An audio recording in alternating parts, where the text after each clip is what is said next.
Group. Do you know who we are? If Mpila was a motor vehicle, we would definitely be a Boeing 747. If we were a soccer team, we would definitely be Argentina. If we were an artist, probably we would be Michael Jackson. If we were a country, we would be Sweden. However, we don't operate in the word would. Would is a possibility that something might or might not happen. We are. Our means we are already operating in the possible. It has changed from being possible to being an opportunity. And we are a company. And because we are, changing the future of business worldwide is something that is in operation. We keep on winning, and that is why you need to be part of the team. Now, B-BBEE Group is a legal compliance company in the general makeup of B-BBEE, ISO 9001-2015, employment equity, labor relations, and skills development. B-BBEE Group is a company whereby greatness is determined through service, and today we want to serve you with these services. Sit back, relax, listen as we present our services to you. Now the first speaker will be presenting B-BBEE. Now we were raised to look up to people from a distance. Most of us, we see role models on social medias, we see role models on television. And we look up to them because from a distance things look perfect. We see them on stage with something perfect and not behind the scenes. For me, that is not what a role model is supposed to be. For example, if I want to be a singer and I see a singer sing on stage, I will always be an audience until I learn what the singer does behind the scenes. Then it is only then that I can be like them. Now, same with us. There's somebody who is a role model to us. We not only see on stage, but we see behind the scenes. The hard work, the sacrifices. And as a result, they still maintain good fruits. They produce good fruits. I encounter this person every day, and B-BBEE Group is his brainchild. Within a short space of time, this man has earned respect in the B-BBEE industry. He worked for a number of companies where he was involved in B-BBEE consulting and analyzing. He is a role model to all of us who are at B-BBEE Group. Coming to present B-BBEE is our one and only CEO, with accolades such as an LLB degree. He also has an MDP. He is the founder and CEO of B-BBEE Group. Mr. K Khulong is highly equipped with extensive knowledge of the B-BBEE legislation for all sectors. Our CEO is complemented by more than 10 years experience in the industry. And coming to present B-BBEE, let us welcome the one and only CEO, the juggernaut, Mr. K Khulong. Let us give him a hand as he comes to the front.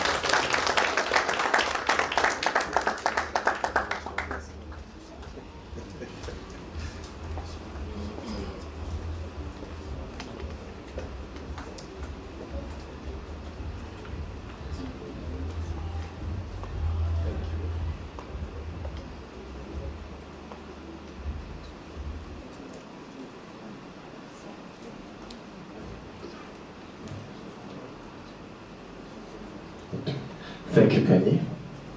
Thank you so much. When you get such an introduction, you don't even know what to say going forward.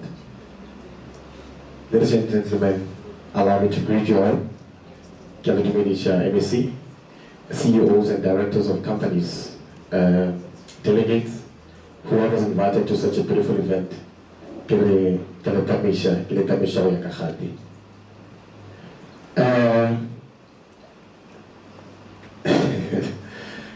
I normally start with this presentation with the part of history, what happened in the past. I know there might be a lot of political parties in the house. Please, this is not, we're not here to debate. We don't want to get into debate, the politics and telling them no, EFF is better than the ANC or ANC is better than the EFF, all those things. So what I'm saying here, if That is not my plan. Ladies and gentlemen, I'll just get into it. The history of South Africa, we all know it's a very painful one. A very painful history, and for those who fought for freedom know this very well. We as young generation, we were taught that we were in systems where black people were oppressed and didn't do anything with regards to economic interest. So, in the previous years back, when 1960, the government held a referendum to decide whether the South Africa became a republic. South Africa became a republic of South Africa in 1961. It became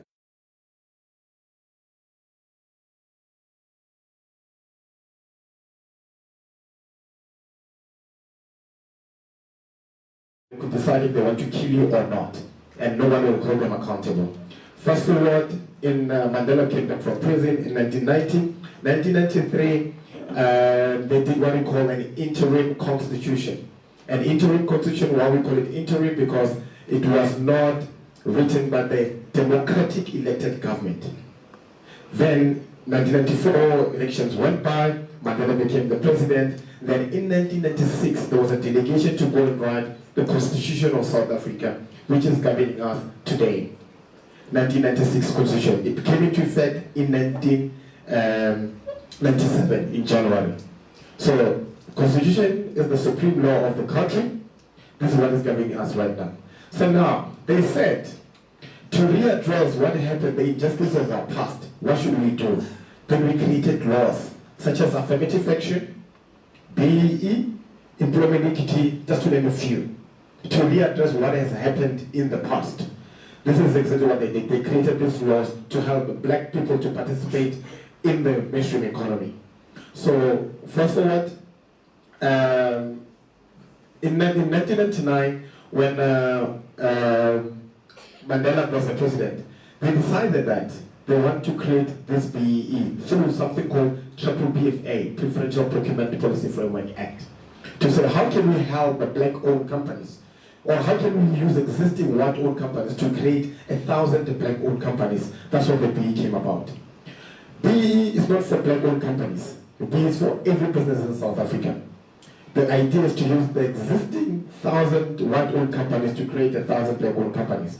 Then our deputy president at that time, it was Thabo Mbeki, became the president, and through his delegation, in 1999, they did something called a draft, BEE draft, or how they're going to implement this whole thing. In 2003, that's when the first BEE came into effect. That time, I remember the Minister of, I think, the Trade Industry was Rob Davis. Thabo Mbeki, they passed the laws, and then BEE came into effect. Some of our political leaders today, they got benefit from being the first people to benefit from the BEE transactions. The likes of our current president. He's the first people, the very first people to benefit from the BEE world when it started in 2003. Then, when President Zuma came into here,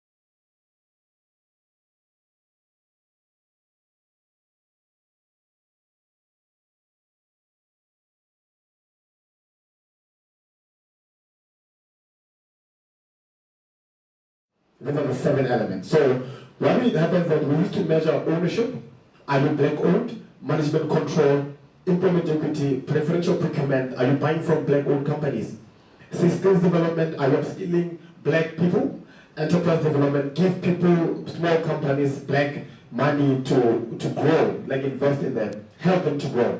and then the socio, give it back to the community. For those ones who cannot go into business, that's what you used to do. This is in the old codes. Then, fast forward, President Zuma, when he came into power, they said, this system, it doesn't work because it's more of a narrow-based system. It actually enriches certain individuals who are politically connected. Then, President Zuma, he changed the system. He said, we're moving from BEE, which is Black Economic Empowerment, to triple BEE, which happens to be broad-based Black Economic Empowerment. Broad-based Black Economic Empowerment. They say that doesn't include everyone. That doesn't include everyone. I normally laugh at the office. I'll be like, no, President Zuma was for black people. And then they say, no, I just like the ANC too much.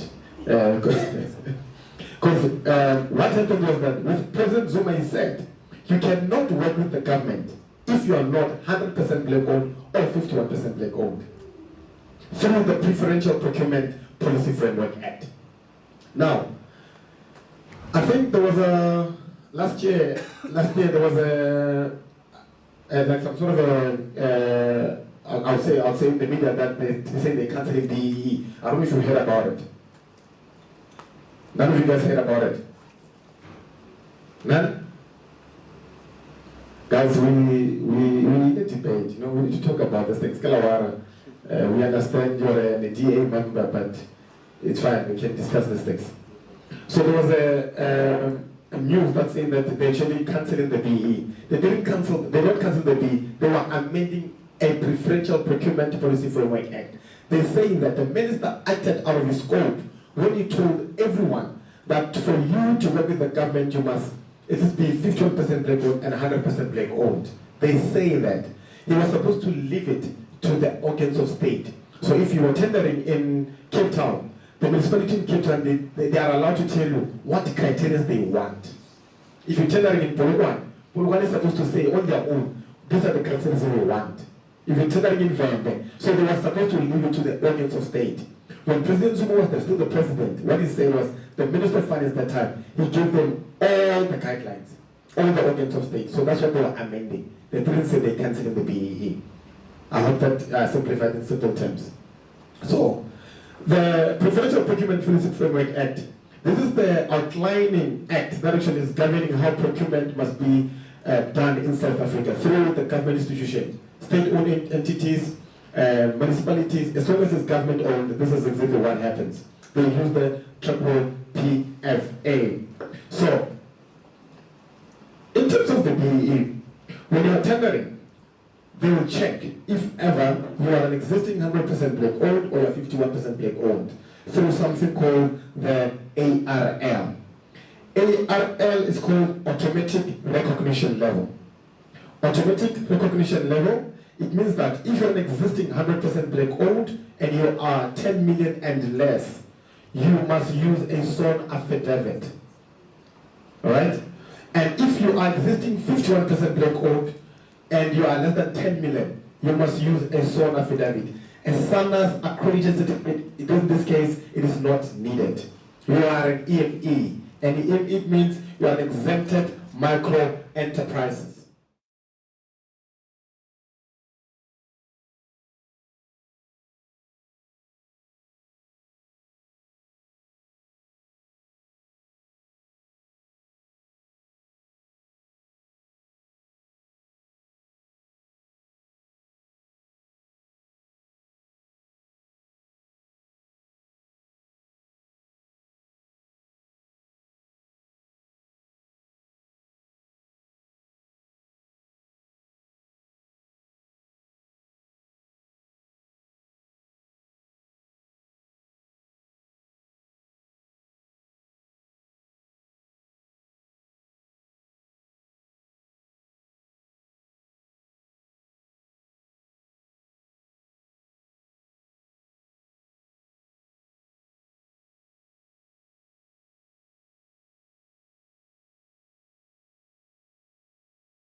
ownership. At least 26% of your company must be owned by a black person.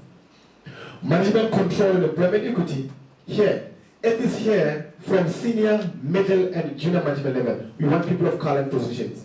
So you cannot be an HR and as an owner of the business, you become a CEO, you become the director, you become the CFO, you become the... No, we want people of color in positions from high level up to supervisors.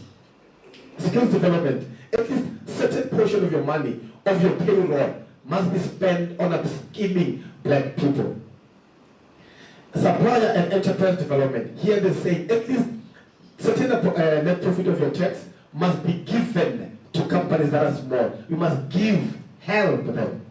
It's either you buy them a computer, you buy them a buggy, but that amount of money must be equal to 3% of your net profit after tax.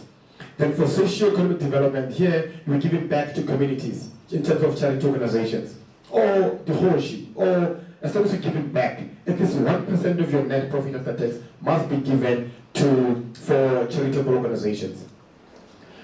I want to show you the system, what happened there. Go back to the 5 elements.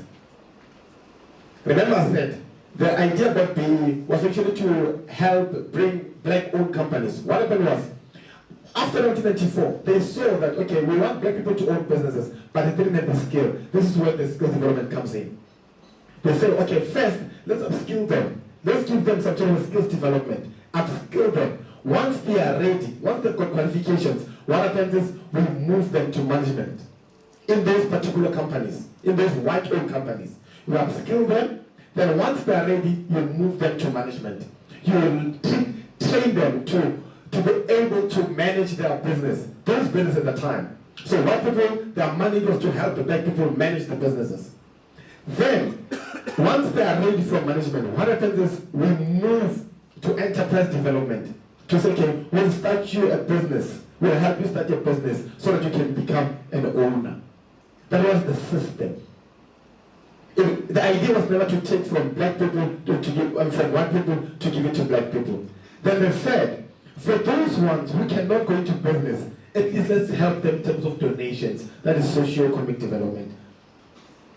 So this is how the BBEE element works. Ladies and gentlemen, we all want to go to level 1 because of competition. We all want to be level 1. I want to show you something. If you want level 1, we need at least 100 points plus. That scorecard, the previous one, that is the point scoring system. These are the points. So if you want to go to level 1, at least we need 100 points plus. And for you to get 25 points of ownership, at least we need 26% black ownership. For you to get, for the 5 elements. So for you to get 25% of ownership, we need 26% of black ownership. And a portion of this ownership is actually must be owned by a black female. At least 10% of your business must be owned by a black female. If you don't have a black female, you're going to lose points here. At least you'll get 21 out of 25. Then, management control and employment equity. Here, from director level, senior managers, junior managers, we want people of color, we want black people in positions. At least 50% of those people in management must be women. Failure to do that, we won't get the full 15 points. So if you know in your business that you've got more men than women, then it means that you won't be able to get the full points. At least employment equity must be equal. It must be balanced. 50% of the managers must be black female. Then for skills development, for you to get this 20 points, at least 6% of your total payroll must be spent on SAQA and CETA accredited short courses. Not mandatory training, not first aid, firefighting, or occupational health and safety. No, those ones. Those ones are your mandatory for your business. They are mandatory for your business, so it doesn't help you for BBEE. Here you must take people to school, pay them bursaries, in background leadership programs. This is for skills development. It's we want the discretionary courses. So at least 6% of your total payroll must be spent on accredited short courses and leaderships. Then, in addition to that, you must submit something called WSP and HER to the CETA that the company belongs to. If in construction, you must submit it to CETA, Construction Education and Training Authority. You submit WSP and HR. What is a WSP? A WSP is a workplace skills plan. Basically, the company plans in that particular year on how am I going to train my people or conduct training in general.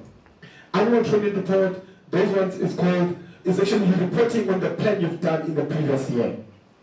Ladies and gentlemen, even if you spend 100 million on training, without the submission of that plan, you won't get any points. It's a prerequisite. Even if you spend no matter how many millions, without the submission of workplace skills plan to the CETA that you belong to, you won't get any points. This opens in January, it closes in April. If you are in agriculture, you must submit to Agri-CETA. If you're in services CETA, you must submit to services CETA. WSP, it is submitted by someone called a skills development facilitator. Those are the ones who are accredited to submit this thing on your behalf. Supplier and enterprise development. So here, at least one of your suppliers can be your subcontractors, or it doesn't matter, supply you with water. At least 2% of your net profit after tax must be given to a supplier in terms of supply development program. You must give them money, help them.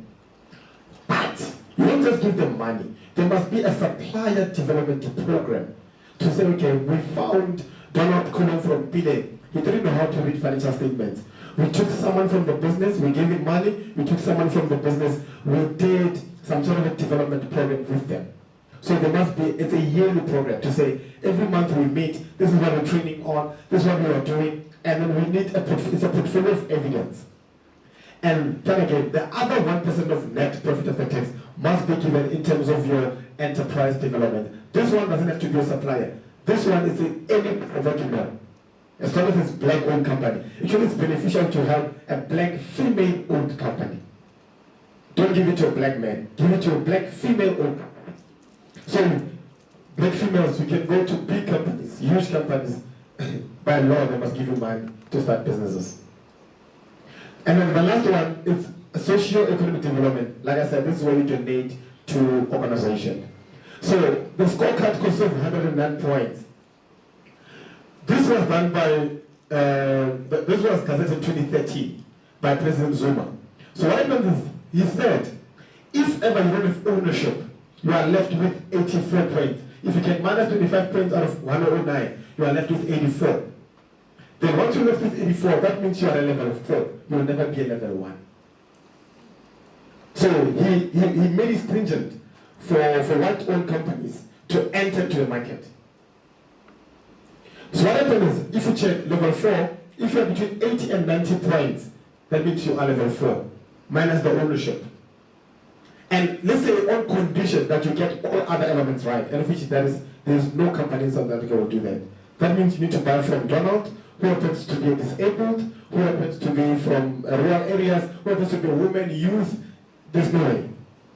When you're building a school, what do? You're going to build as well have and buy material right now. You won't even think about the procurement policy. Go back.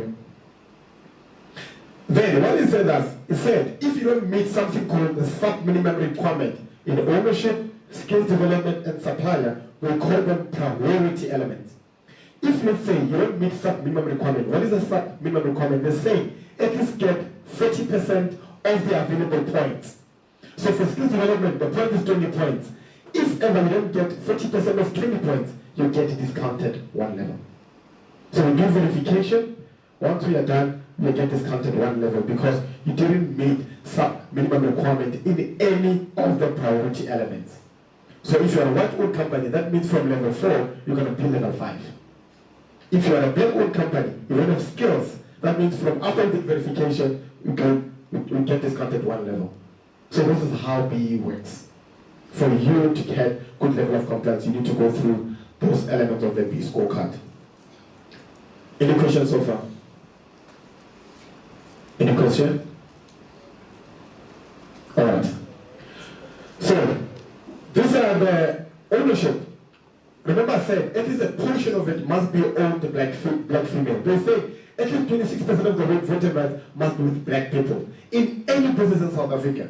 As long as you want to trade with the government or state-owned entities big corporates like Rosas or those big companies, at least 26% of your business must be with black-owned company. Then 10% of the 26% must be black female. Does that make sense? We're not talking about ownership, economic interest, shareholding. We're not talking about managers. We're not talking about directors. We're talking about ownership, shares. So at least 26% of ownership must be with black people. Then those shares, they must be, that's what we call a net value. They must be paid off. Remember, in terms of the BEE, we can actually embark on a BEE transaction with a white-owned company. But you don't own the shares yet. They give you some sort of an agreement to say you'll pay off the shares as and when you go. But in that time, the company will be deemed black-owned, but they don't have net value because you don't own the shares yet. They give you condition to say you must pay at least this amount of money within the period of 10 years. So for BEE transaction, at least that transaction must be from 0 to 10 for 10 years. Failure to pay those shares, you're going to cancel it and go back to them. But in the meantime, the company will be black-owned. So at least we need the net value. The company must be fully owned. We don't want agreements of sort. We want fully owned shares. The bill says that shares may be held by natural persons, which is me, or a business. Another business can hold shares in another business. Here we're talking about Companies Act. It says that ownership of the companies must be with entities such as trusts. Those who own business, they know 99% of them they own trust. Trust can own your business. Or this can be owned by a person, Donald. Or alternatively, this can be owned by another business. Or the structure, there's something called ESOP, Employee Ownership Program. Employees can own a part of the business. Or BBOS, Broad-Based Ownership Scheme. This a community can own part of your business. So if you're doing a toll road, or where I come from in Maliwisa, the communities are allowed to own a percentage of the business at that time. So that's what the business must do, broad-based ownership scheme. Management control, here at least 50% of the voting rights in your director must be with black people. 21% of the 50% must be black female. Hence I said, at least 50% of the people must just be women. So, ladies, you can go and approach big companies to say you want to be in board of directors. They must give you these positions. Even government agencies must give you these positions. You got power. We don't want to be the exercise, so you got power. But anyway, so at least 50% of the directors must be 25% of 50% must be women. We're talking about non-executive directors. You must be able to vote in those agenda as a government member. You must vote. You must have a say. But also, they cannot approach you if ever they do to school because the thing is your fiduciary duty, the citizenship duty, the sense of financial investment, what's going on there. So the same thing with it is inside. Implementation. Ladies and gentlemen, even if it's fast meet, even if you have got all benefits everywhere, without the submission of employment equity to the Department of Labor, you won't get any points. It's a prerequisite. This is a prerequisite. Actually, I think we had about a couple of clients last year where they wanted to fine them, I think 1.5 million for not submitting employment equity. Not for BEE, for not submitting it. There was someone I taught him very well, is one of the attorneys at MPLA. When he came to speak, he'll tell you that he's an expert in this. I don't know, and then after that, I don't know. So, without the submission of employment equity, there is no way you can get points for management and control. It's a prerequisite. This opens in October, it closes in Jan. And there's a way of submitting. You don't just submit for the sake of submission. There are processes that you need to go through, need to undergo through. And once you do that, then at least we'll be able to give you points for management control. From here, at least other executive management, 60% of these people must be male and 50% must be female. Like I said, female, as long as you went to school, go and approach them. They should give you this kind of positions in those businesses. Senior, middle, and junior, we want people of color in these positions. At least 50% of it to be safe must be women, 50% must be men. Requirement to achieve points. That's what we're talking about. Preparing of employment equity plan. Here we're looking for employment equity committees. You know, people must know exactly what they're doing in the business, their positions. You know, when you go in and interview them or no, they say you're an HR manager. Are you even qualified? If you're not qualified, is there a plan to get you to qualify? What's going on with this thing? Do you understand what you're doing? That's what we want. They want to see in terms of Department of Labor. They don't want to say, no, you're an HR manager, but now then again, you don't even know what you're doing. Skills development. I think these are, hold on, go back. For you to submit employment in South Africa, you must be something called a designated employer. A designated employer is about when you have 50 employees and more. If not, there must be, it goes through the industry threshold. So if you're in these industries, if you're in agriculture, you make 60 million, you must submit employment equity by law. If in construction, you're doing 15 million, by law, you must submit employment equity. Regardless if you've got enough employees or not. As long as your turnover, it says you're making 15 million, 1.5, then by law you must submit employment equity. Skills development. Remember I said 6% of your payroll must be spent on sub and CETA accredited courses. 6% of your payroll, if you 1 million, you don't just take 1 million and give it to Donna to go to school. You must divide that money into leadership. You must divide that money into bursaries, and also we need disabled and unemployed. You don't only give your employees. You must also, as a business, help people that are enrolled. Give them bursaries. Give them leadership. That's what they want. If you take this money and give it to anyone, you won't be able to get the full points for skills development.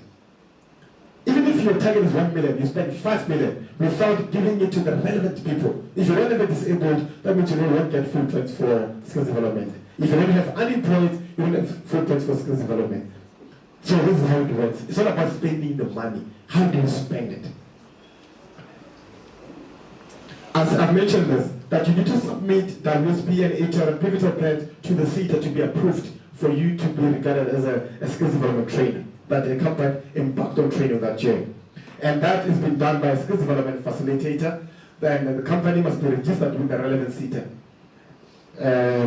I think we've seen this a lot in these days. A lot of our black brothers and sisters who own businesses. Narata, what is the simple way to say this? Michiga chic.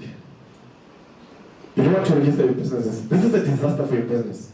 The day they come in, SARS, because a portion of this, 1% of your payroll must be paid to SARS.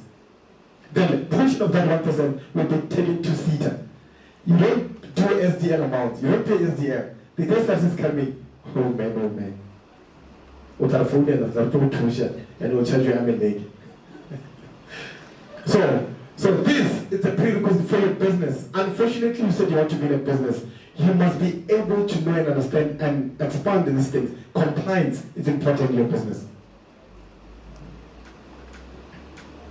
Enterprise and supplier, I did explain all this, that 3% of your net profit of the tax must be given to black emerging companies. But also, when you spend your money as a business, it must be with black people. Not only black people, black female. If you want to buy water, buy from a black company.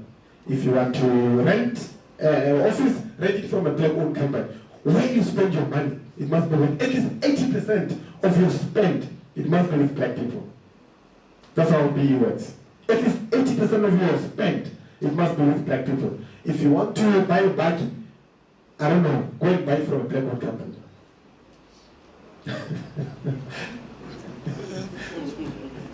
Why? This was created by President Zuma. It's not us. So, and then of course, or you must give loans, at least guarantees to companies. If I want to start a business, a shoe business, you go to well-established companies, they must give you loans to go start the business. Not, they mustn't own your business. They must give you loan to help them for BEE. Also, when you will be growing as a businessman. Then the last one is actually socio-economic development. That's what I was saying to you. It's actually 1% of net profit after tax. More for the hoshi, for the kolo, for the creche, anyone. Yeah, we can build someone a house or a home. I think there's a couple of companies, one of your clients, they build someone a house. But as long as that amount, the actual amount must be at least 1% of your net profit after tax.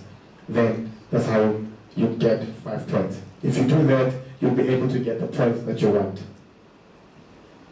Is there anyone in construction who wants me to touch on construction? The old one I was talking about is for any company that is not in construction or transport. That does not fall under sector codes. So billing falls under that. Royal falls under what I was explaining. Fuel, industry, the garage and whatnot, what I was explaining. But if in construction, then the threshold changes a bit. This is, you said there's people in construction, right? Construction? Oh yes, okay. So in construction, they're saying that once you make, okay, there are 2 types of construction. So we've got the BEP, we've got the contractor. The contractor are the people who actually build these things, plasters, builders, the actual people who are actually doing this thing, who are actually working.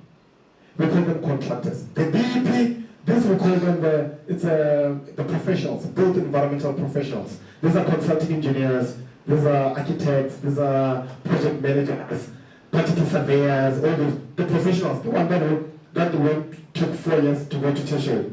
Then the contractors, these are the builders, plasters, all those ones. Those are differentiation.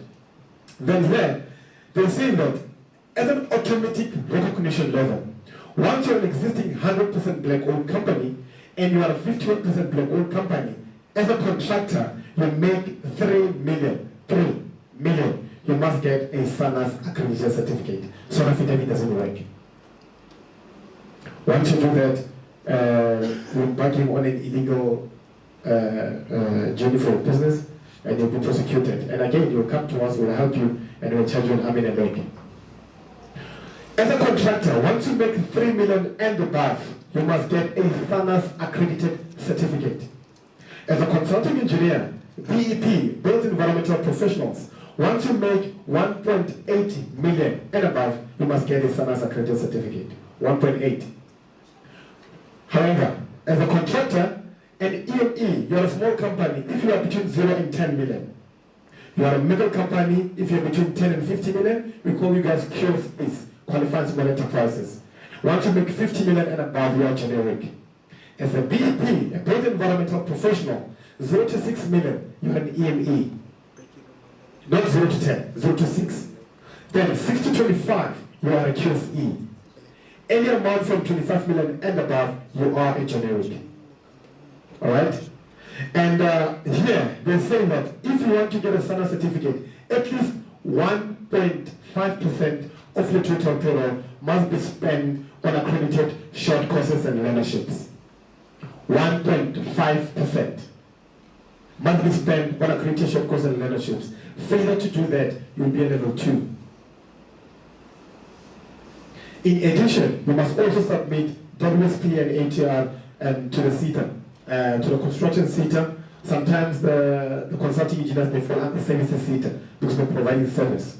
You must submit those WSPs and ATR to those CETAs and spend 1.5% of your total payroll on accredited short courses and learnerships. Then you'll be able to maintain your level 1. Failure to do that, you'll be discounted to 1 level 2. Ladies and gentlemen, remember everything that I've discussed as far as the scorecard is concerned. As far as the demographics of the B scorecard, it must be done within the year of measurement. You must do it within the financial year. So don't pay it now and get a level now.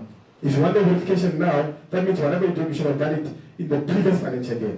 When you pay now, we'll wait for the financial year to close, then do your verification after. As a contractor, once you make 50 million and above, you are generic, you need to go through the scorecard. I've explained the scorecard to you on the old codes.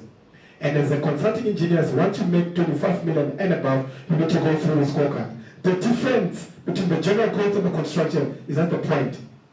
If you remember, on the general code, it was 25 points. Here's 31. And the general core scorecard consists of 109 points. He has considered 123. For you to get level 1 as a construction, it's easy because we still need 100 points plus. So I want to check.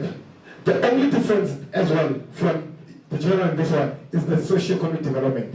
Here, remember on the general code we said 1% of net profit after tax. Construction we say 1.25%. Right? And on the general code we said 6% of total payroll to be spent on skills development. On construction we say 3%. So those are the difference. Because they know you're hiring a lot of laborers. So the payroll is always huge. So they divided that. So 3% of your total payroll must be spent on accredited short courses and learnerships. Not only on skills development, like I explained, at least 15% of that must be with black management. So if your target is 1 million, 15% of million you must give it to your managers. They must go to school, pay them. 15% of that. And then the remaining, another 10% should go to black junior management. And then of course, the remaining one, you can do the leadership programs and whatnot.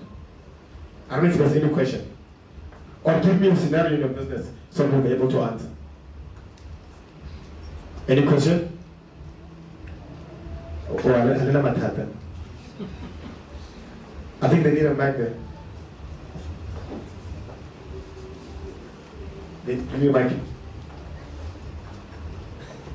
Ask, will I help? Are you sure? Okay.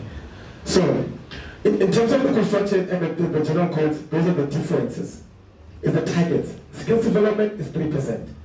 So socio-economic development is 1.25%.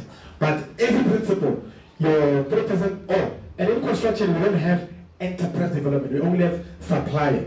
So you must help your own subcontractors, small business. If you are a subcontractor to someone, they must help you. They must pay you. Your invoices is very short, they must give you loan, they must give you money, they must help you if you are small. But what defines small? You can't be making 50 million and say you are small. No, not. Small talking about small emerging businesses. And okay, and something very important. At least 20% of the contribution should be at least 51% black female owned. So if they help you, everywhere. I know. I know I can relate though. Yeah, no, when you're married, this is so at least 20% of the contribution must be at least with 51% black female owned. If you give it to one, you lose certain points. But don't get married if you're not. So this is how you do the supply development contribution. And as well, we need a supply development program to actually make sure that you get the full price for supplier development. Any questions so far? We're almost done, guys, with B-BBEE. And I just want to check if there's something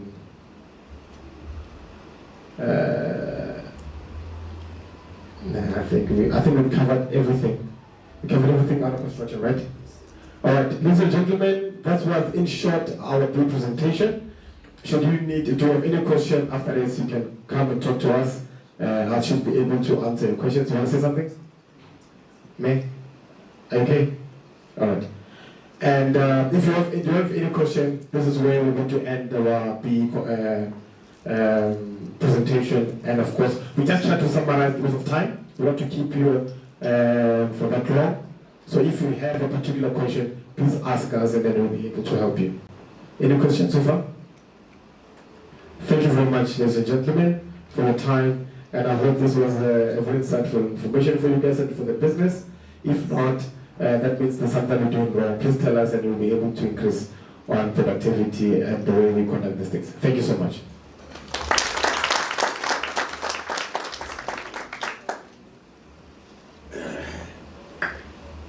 Thank you to Mr. Khulong for such a powerful presentation. In our midst, I'd just like to acknowledge Mr. Mosco Maiba from the NYDA. We welcome him. Just before we move forward to our next presentation, I just have a quick joke that I'd like to share with everyone. It's between a store manager and a clerk and a customer. So a store manager overheard a clerk saying to a customer, "No ma'am, we haven't had any for some weeks now, and it doesn't look as if we'll be getting any soon." Alarmed by what was being said, the manager rushed over to the customer who was walking out the door and said, "That isn't true, ma'am. Of course we'll have some soon. In fact, we placed an order for it a couple of weeks ago." Then the manager drew the clerk aside and growled, "Never, never, never, never say we don't have something. If we don't have it, say we ordered it and it's on its way. Now, what is it that the customer wanted?" The clerk smiled and said, "Rain. How can we order rain?" So I just wanted to share that to say, as managers, just trust the people that you are leading. You know, give them an opportunity to work with customers and they'll do a good job. We're just going to move over to our next presentation. Our next speaker will be speaking on labor. Today I was looking for something. I was just looking for an object. I believe that we are all familiar with it. Normally, whenever you want things to be aligned in your books or whatever, you use a ruler. Now, a ruler is very accurate when it comes to measurements. It's very precise. The only way you can go wrong when using a ruler is when you as a person do not measure correctly, but the way it's formed, yeah, it's formed to measure things precisely. So the next speaker that is coming, for me, I believe this person is somebody that is accurate. Now, what is accuracy? Accuracy is the quality or state of being correct or precise. So now the next speaker is accurate in everything that he does. He was accurate in obtaining an LLB degree from the University of Pretoria, and now he is accurate as Mpiling's senior legal advisor.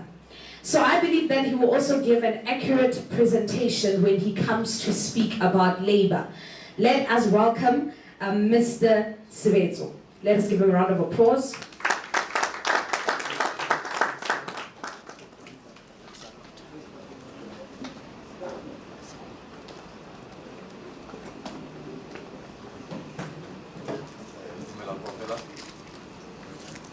How is everybody doing? Also well. Thank you, Kanye, for the lovely introduction. She said, my name is Kapiso Godfrey Sebezo, and Nagamozoana get Habitori, Gazamawargiri, Kator Kirtover, La Mola Lomona Mara, so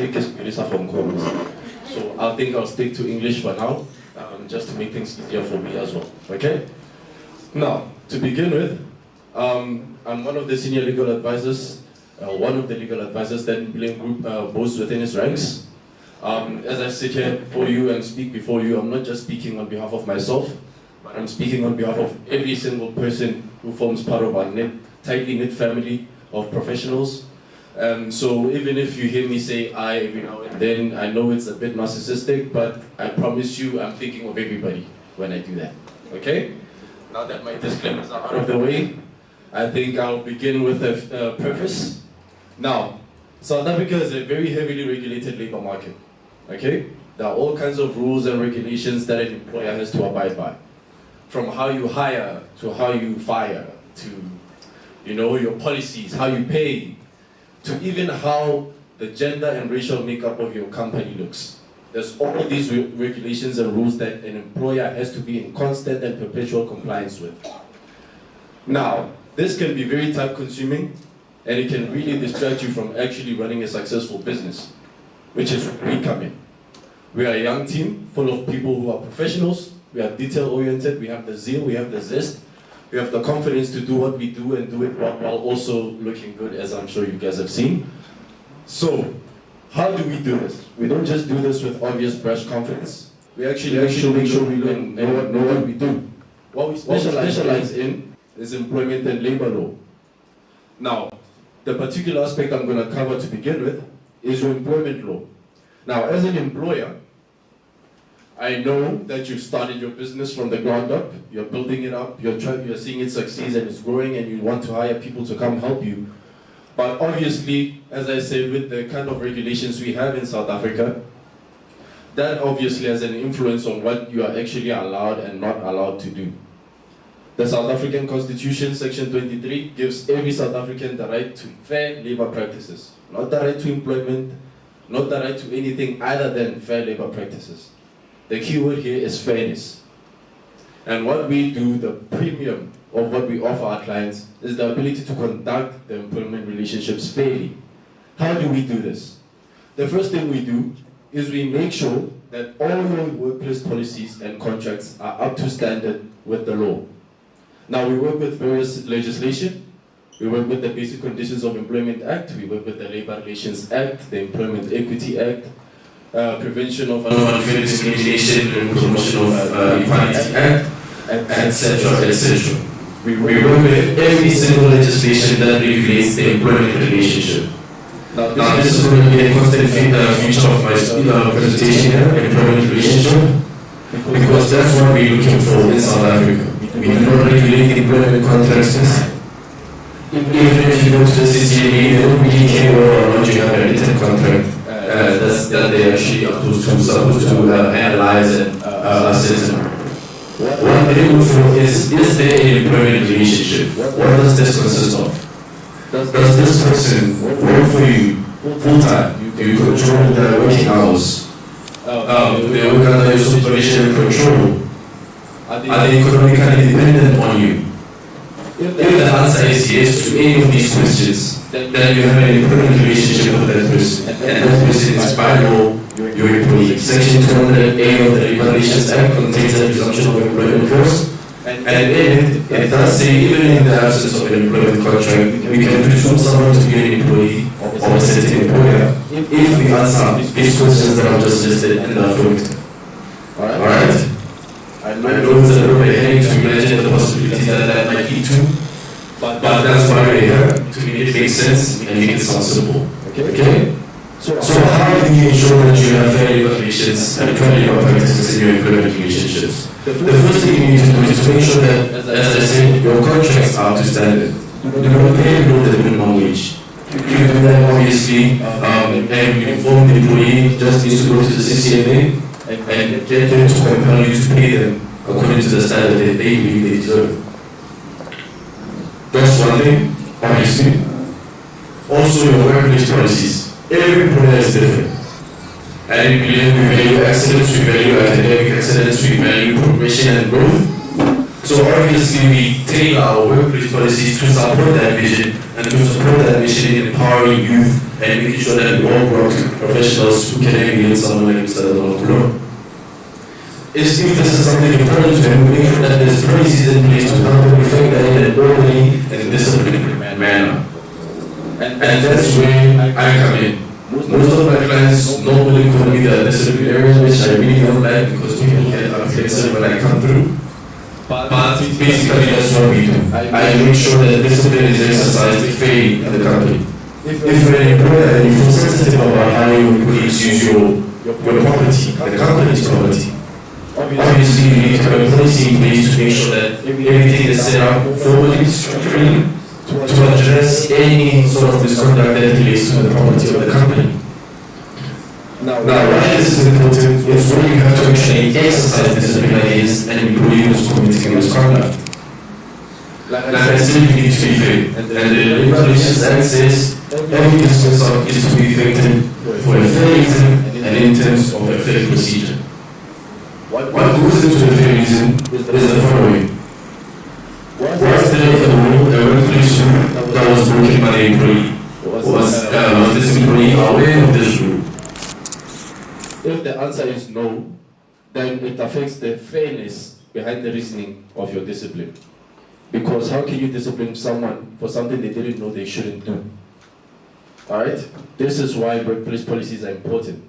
That's why you need to make sure as an employer, as a company, that you are structurally set up to address some of these things. It requires foresight, and some of these things you learn by trial and error. But failing to implement them can complicate your life by a lot. Okay? So that's the importance of policies. So we draft all kinds of policies for our clients. It depends on what the client needs. Some clients are in construction, they need something to regulate the use of company vehicles. We have a client in security who feels very passionately about security officers sleeping on the job. We had to design a policy specifically tailored to address that. Now, like I said, all of this helps with discipline. Discipline is important. In any group activity, without discipline, we cause chaos. It's hard to maintain a common goal, it's hard to approach a single end if we do not exercise discipline. It's important. That's one of the factors that go into our employment resources. So setting up your contracts and making sure that your policies are in place as well. Now, something else that's important, obviously, as part of employment law is bargaining councils, trade unions. These are other key factors and key players in the employment relationship. Depending on the size of your business, depending on the industry, you might be regulated by a bargaining council. You might not know, and you might be actually in contravention of their policies or whatever rules that they set. Because bargaining councils, they basically come up with standards and rules for a particular industry. So if you are unaware that you are actually supposed to be bound by that bargaining council agreement, obviously you might find yourself in contravention with that, and what it takes is an informed employee or someone who has a lawyer friend like me who's gonna tell them all their rights, and you have a headache just like that. So we make sure that we keep you informed on everything that regulates you. From the policies, from the rules, from the laws, from the bargaining council agreements, from the unions that you might need to deal with. It's our job to make sure that we preemptively anticipate these things, and we let you know what you need to do to become compliant with whatever agreement you need to be. We also help obviously with applying for exemptions from bargaining councils. You are allowed to apply for an exemption. So for example, let's say you are in engineering, and the bargaining council for the engineering industry, I think it's the BCCEI. It basically regulates the engineering industry. They have their own terms and conditions of employment, from how overtime is compensated to the 13th check, which is the annual bonus. All of those things go into their bargaining council agreement. Now, if you draft your contract in accordance with the basic conditions of employment, you are actually in contravention of the bargaining council agreement. And which is not a good thing, because those agreements have the force of law. They always approach the Minister of Labour and Employment, and that Minister will always sign that into law, and they will even extend it to non-parties to the agreement. So you don't even have to have played a part in how that agreement is formed. You don't have any influence on what was decided, but you can be regulated by such agreements. So we are able to help you get exemption from those agreements, so we can actually free you up to actually navigate the turbulences of our economy to the best of your abilities. That's employment law in a bit of a nutshell, but basically everything you see right in the screen before you forms part of what we do. Alright? From the brevity of time, we'll keep it pushing a bit. We also help with occupational health and safety compliance. We have an act for that, the Occupational Health and Safety. And the most basic way to understand compliance with this act is to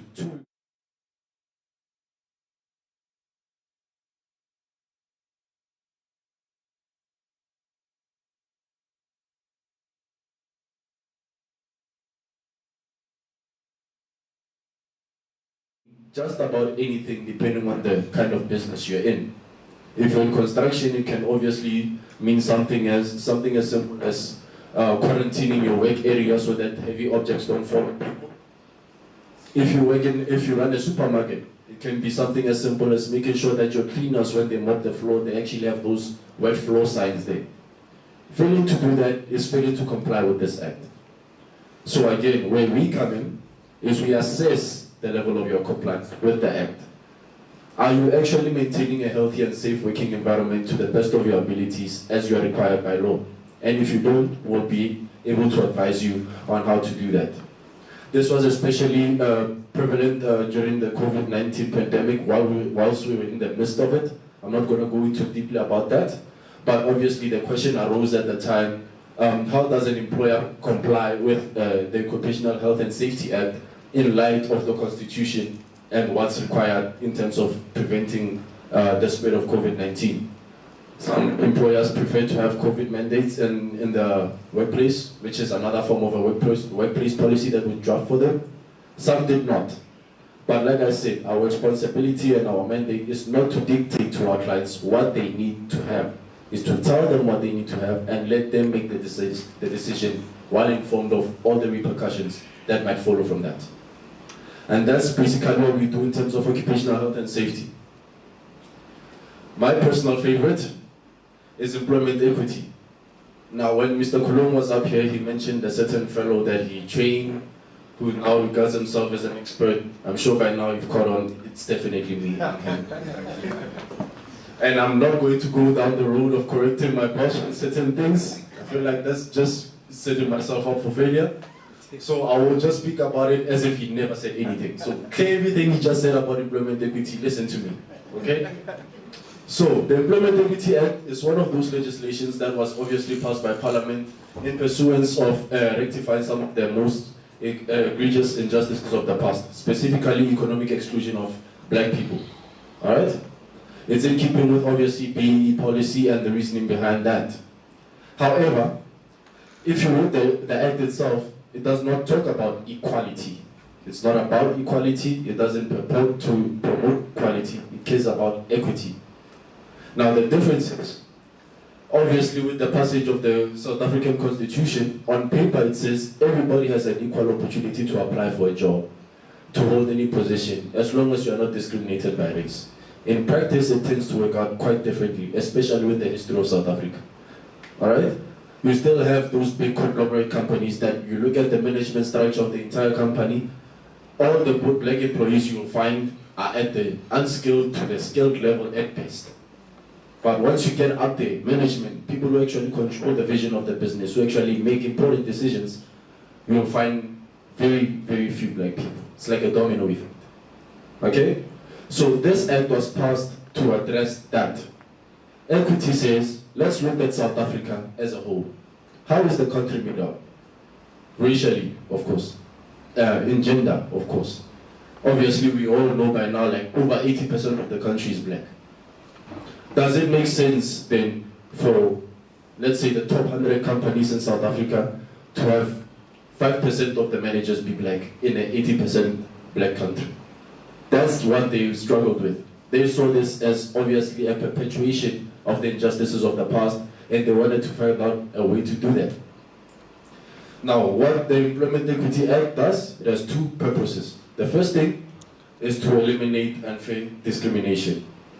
Now, recently they added harassment into that as well. So harassment is now considered an act of unfair discrimination as well. But basically, that's the first purpose of the act, to make sure that there's no unfair discrimination that occurs within workplaces. The second one is the achievement of equity through obviously affirmative action measures. Mr. Khulong mentioned this earlier. Affirmative action was introduced through our own jurisprudence in South Africa. There's no actual act for employment for affirmative action except this one. Alright? So in practical terms, how does this affect an employer? Currently, if you have at least 50 employees, you are designated to comply with the Employment Equity Act. Designated means you are legally obligated to do it. Okay? Obviously, as you went through the industry thresholds previously, if your annual turnover equals or exceeds the annual turnover threshold, you are also automatically designated for compliance. Alright? The Employment Equity Act also designates certain groups of employees for employment equity compliance. These are black people, women, and people with disabilities. Now, by black people here, I'm going to use the Act's own definition. It does not mean Africans only, it means it includes coloreds and Indians as well. Alright? So, what this tells employers is that we designate you as an employer to make sure that these designated groups of people are equitably represented in your company. They are adequately and correctly represented to reflect how South Africa actually looks. Okay? So what do you do as an employer in a practical sense? How do you become compliant? The first thing you need to do is you need to consult with your employees. This is one of the more key aspects of it that most employers fail in.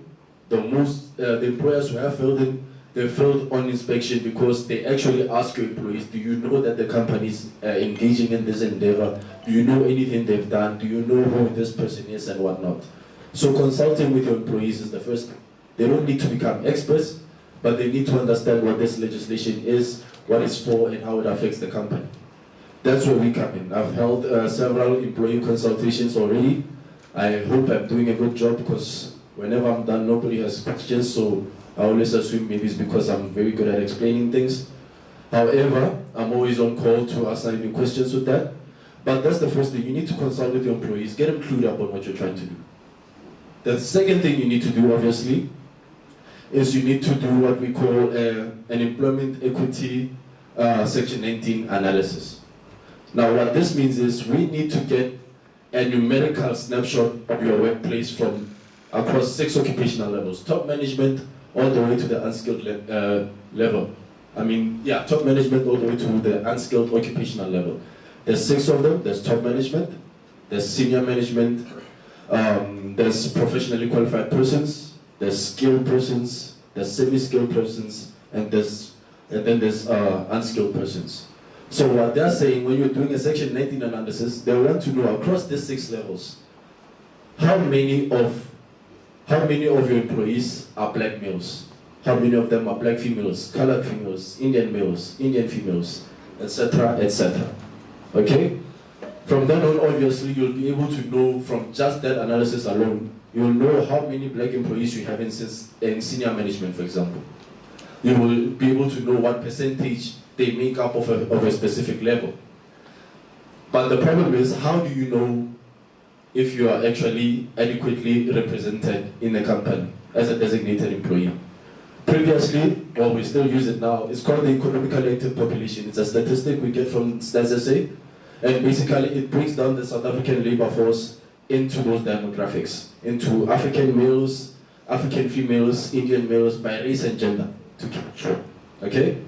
So we get those statistics and we measure them against your workforce profile. So for example, if EAP tells us that African males currently make up 44.6% of the EAP, what that means is we look at every occupational level, top management. Are there any African males? If there are, what percentage do they make up of that specific level? If it's less than 46.2%, then those people are underrepresented. You repeat the same formula across each occupational level, and you'll be able to know who's overrepresented, who's underrepresented, who's adequately represented, or who's not represented at all. All right? Now, this is not all you do. They also want to know why are there people who are underrepresented. There's many reasons for this. Like I said, it depends on the company. Some companies prefer to be 100% black owned. Some companies will tell you that, no, and getting Makala to go up is going to be difficult for me. So it can be literally any reason. They have a specific set of reasons that they give us. You just need to choose the most relevant to you. But after you identify barriers to equity, why can't you get everybody represented equitably? Is it the way you recruit? Is it because of the way you select people for recruitment? Is it the company's culture? What is the reason why we have less black females than we would like? All right? And after you do that, you propose affirmative action measures. Now, this is going to be a bit sensitive to some, but this is where basically, to keep it short, is where you can actually legally discriminate against somebody. So you can actually create a vacancy post right now and say, I'm looking for specifically a colored female, which obviously excludes all males and every other race except colors. Why is this legal? Because of this act. Because you are pursuing your employment equity goals, obviously, then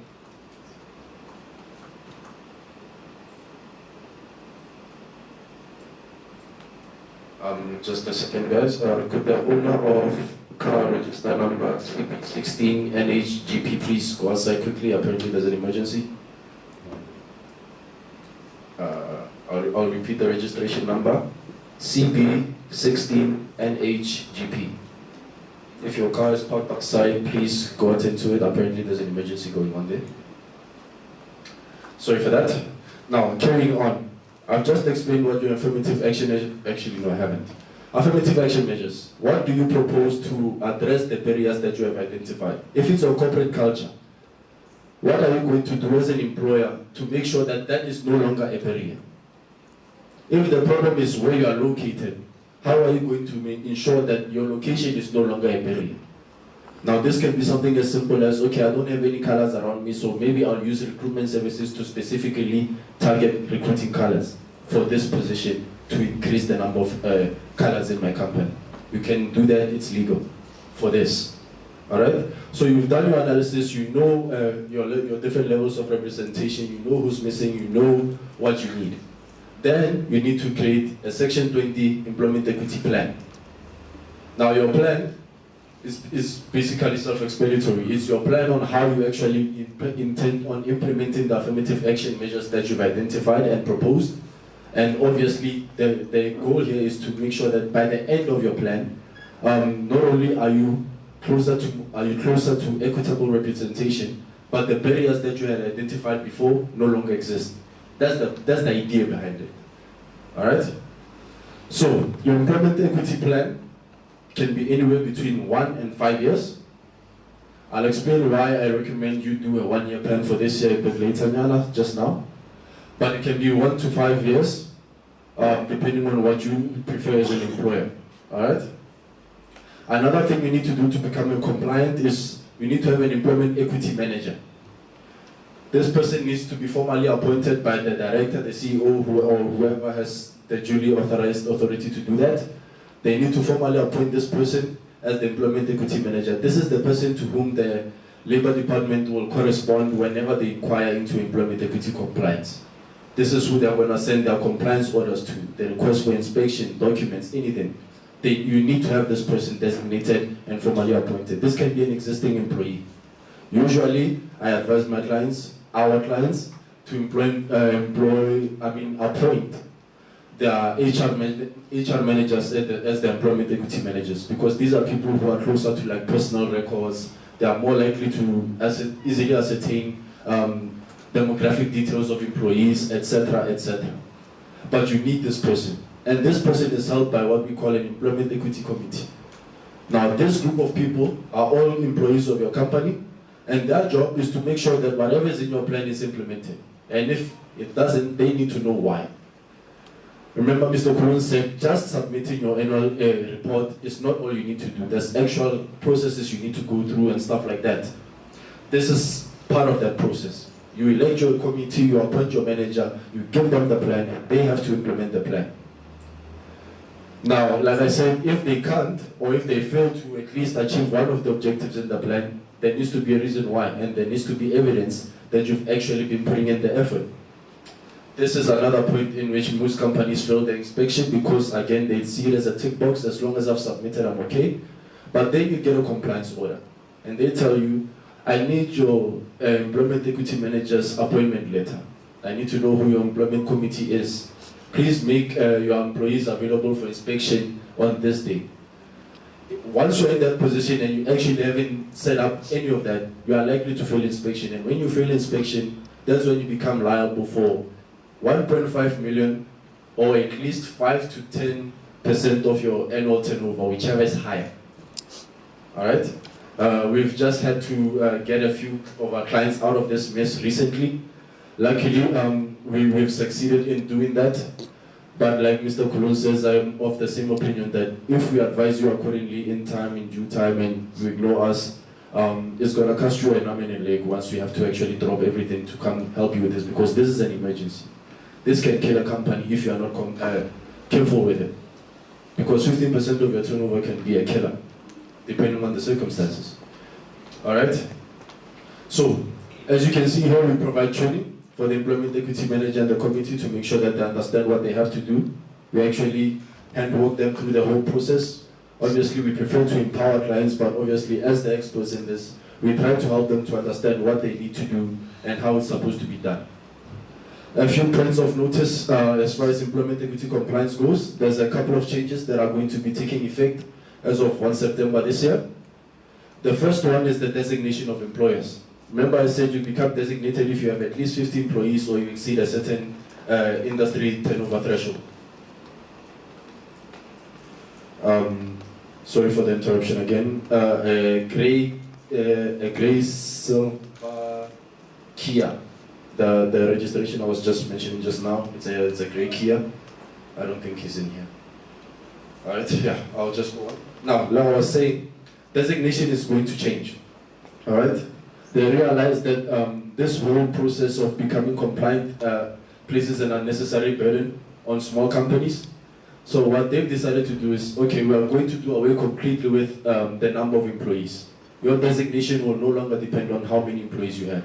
However, they will retain the industry turnover thresholds.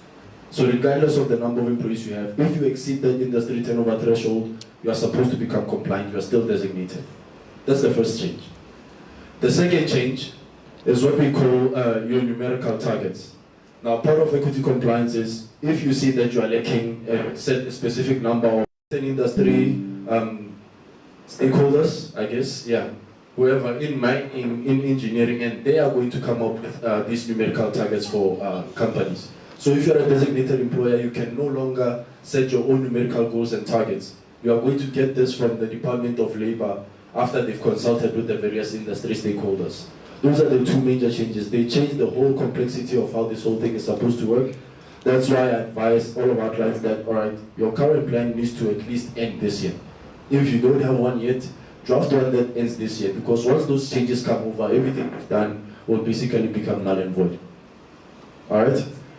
And that's employment equity. I think we can move on to the next one now. POPIA and POPIA. Now, these are two sides of the same coin. POPIA is the Protection of Personal Information Act. And enacted because everybody has the right to privacy in South Africa. So that's why Parliament created the POPIA. I'll go further into detail with it.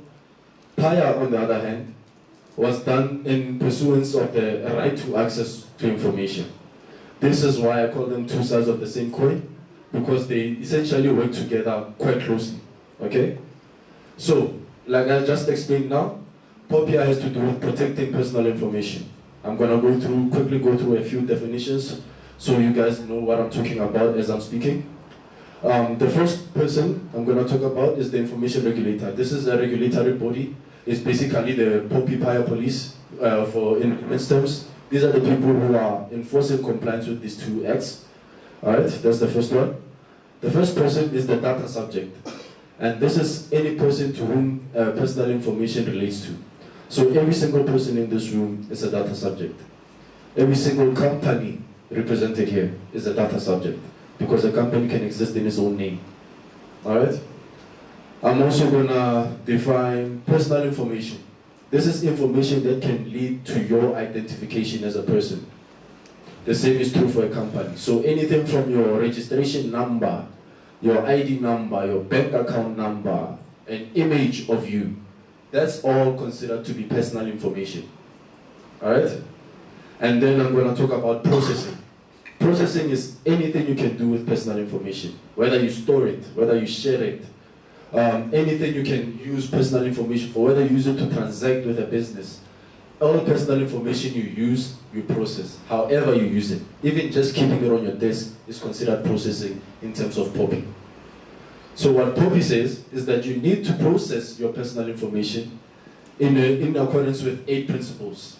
There's accountability, there's purpose specification, there's process limitation, there's further purpose specification, openness, data subject participation, security safeguards, and accurateness.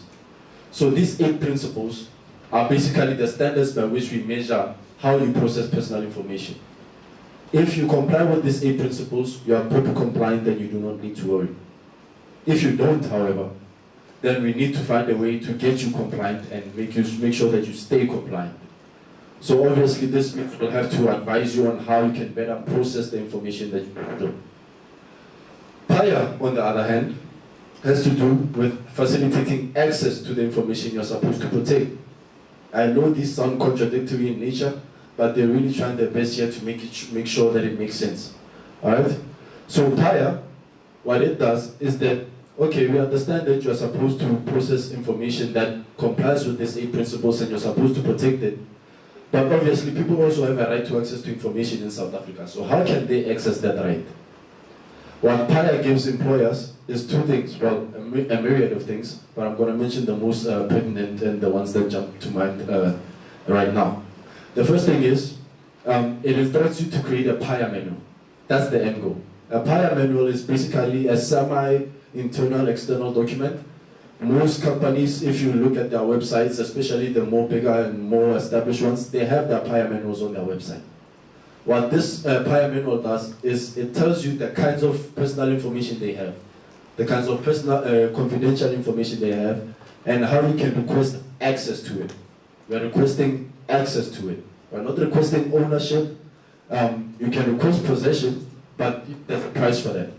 So POPIA doesn't only give you a way to formally facilitate how you actually give out information so you can still be accountable to the information regulator, but it also gives you the option of charging how you for the personal information that you actually give out.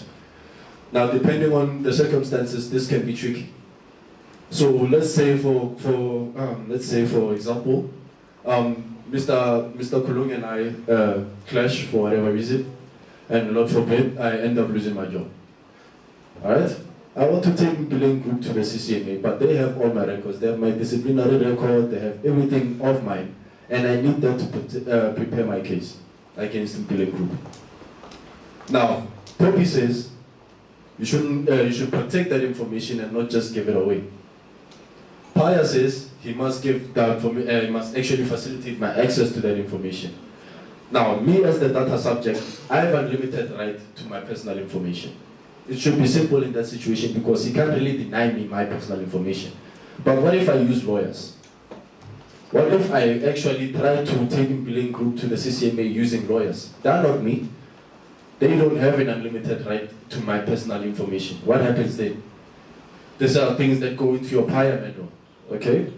So obviously, if it's in the pursuance of exercising my rights, they can actually lodge a legitimate request for access to my personal information.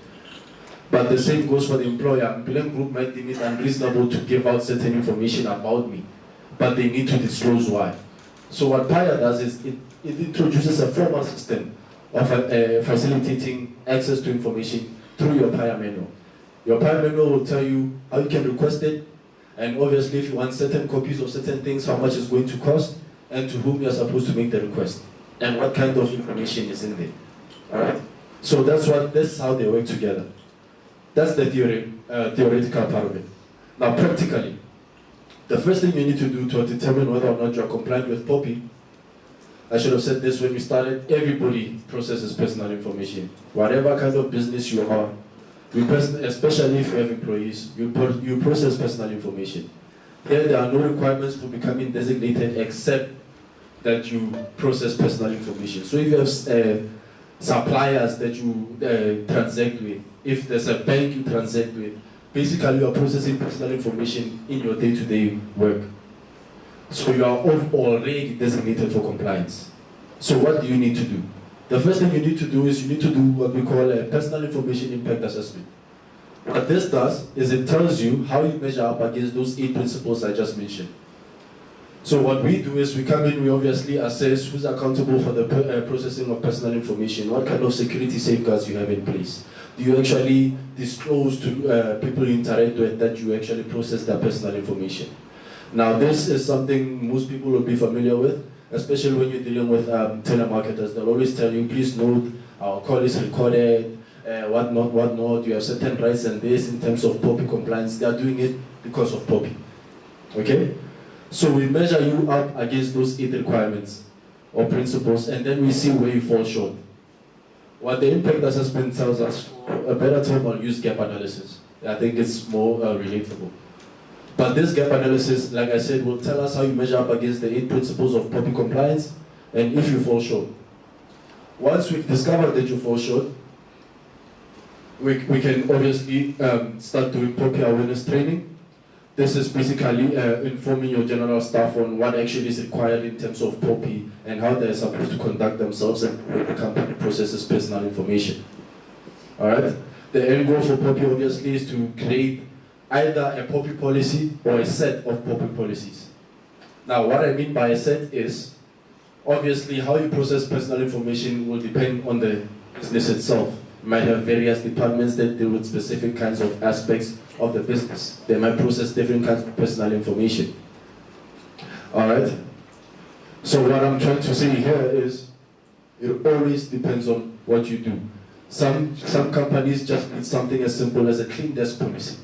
If nobody's personal information on your desk when you leave your workspace to end their workday. It can be as simple as that. Or it can be as complicated as a 100-page POPIA manual that you give to employees to make sure that they understand how they're supposed to process every single personal information that they handle. All right? So it depends on, again, the nature of the business, the specific needs of the client, but basically we can create these policies for you and have them in place, because obviously it does protect you if you are ever investigated, inquired by the information regulator. You can say, no, I have the policies in place, and if there was an unauthorized access or a leak or a hack or anything like that, we have measures in place to address that. This helps you protect you from the information regulator. So at the end of your POPIA and PIA compliance, you will have a set of documents. You will have your POPIA policy or policies, and you'll have your PIA manual. Your PIA manual, like I said, is more or less a semi-internal external document. That's why most companies post it on their website, because it also informs external actors how they can request access to the information you have. I hope that's pretty clear. I hope I explained it thoroughly enough. And obviously you need to register with the information regulator.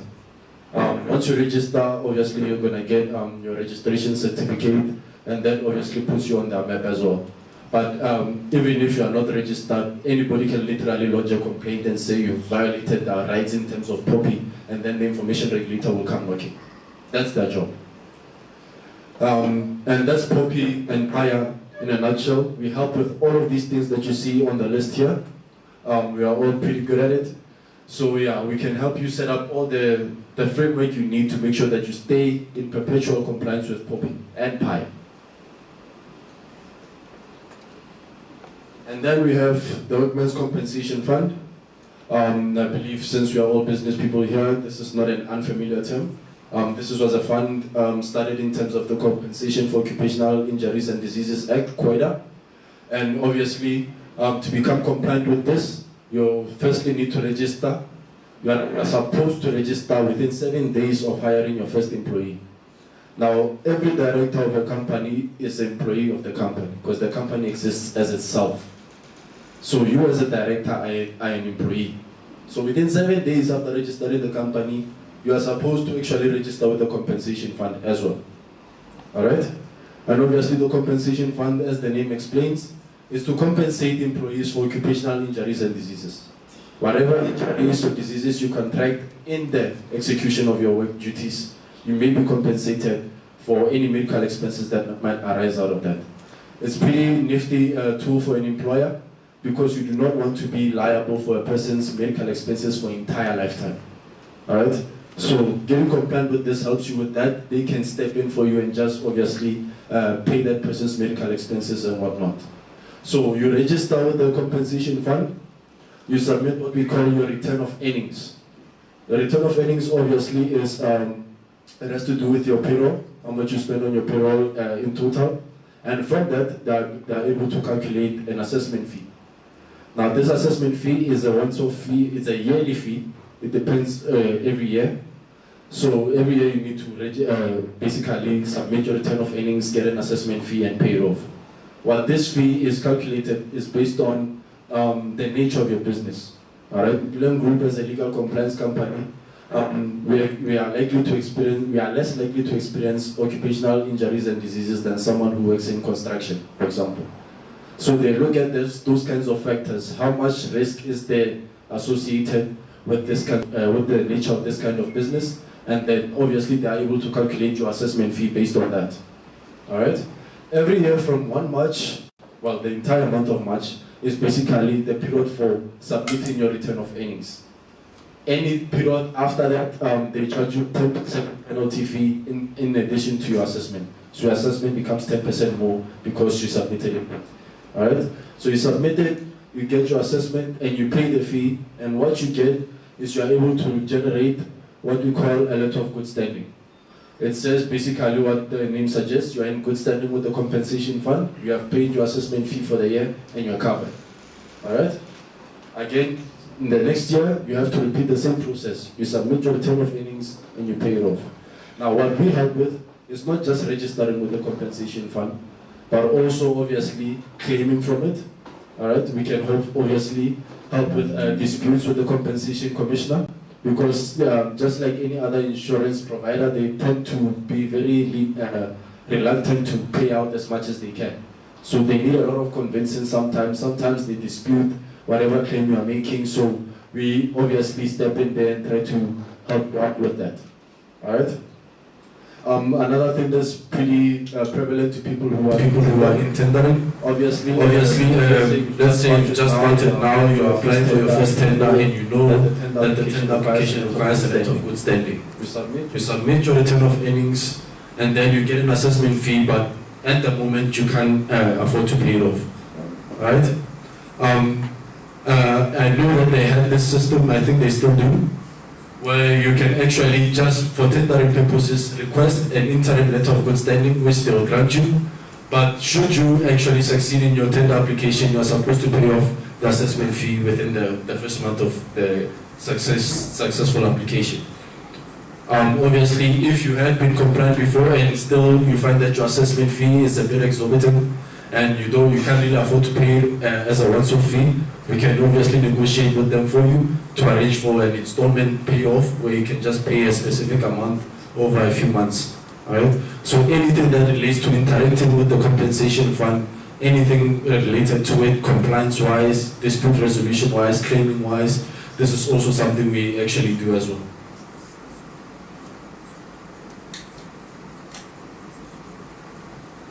This is the bittersweet part for me, because as a lawyer and I guess I'm an intellectual, I like debates, alright?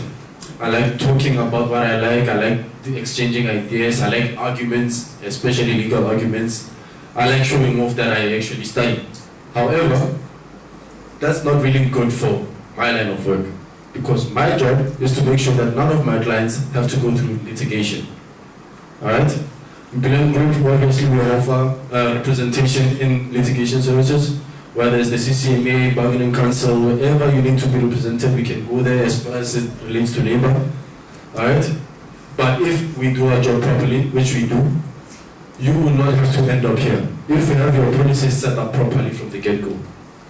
If we make sure that all your discipline is exercised in accordance with the law, don't actually contravene any laws. Do you not have any fear of any of these settings, I guess, you can call them for that for now. You do not have to fear these things, because what we do, we make sure that from the get-go, anything that leads you here will probably work out in your favor. Because if you make sure that your dismissals are substantively and procedurally fair, all these people will side with you. A person can go if they want to, but we're more confident in defending a client whose policies and everything and framework and discipline and everything we've set up from the get-go, because what that does, it makes it easier for us to go. We have to go represent you. I like it, but I don't like having to do it, because obviously it says my client is in trouble and I need to save them. So I make sure that we make sure that obviously our clients' things are set up properly, so that whenever they need to be represented here, we can go in there confidently and competently to make sure that no award is actually granted against them, because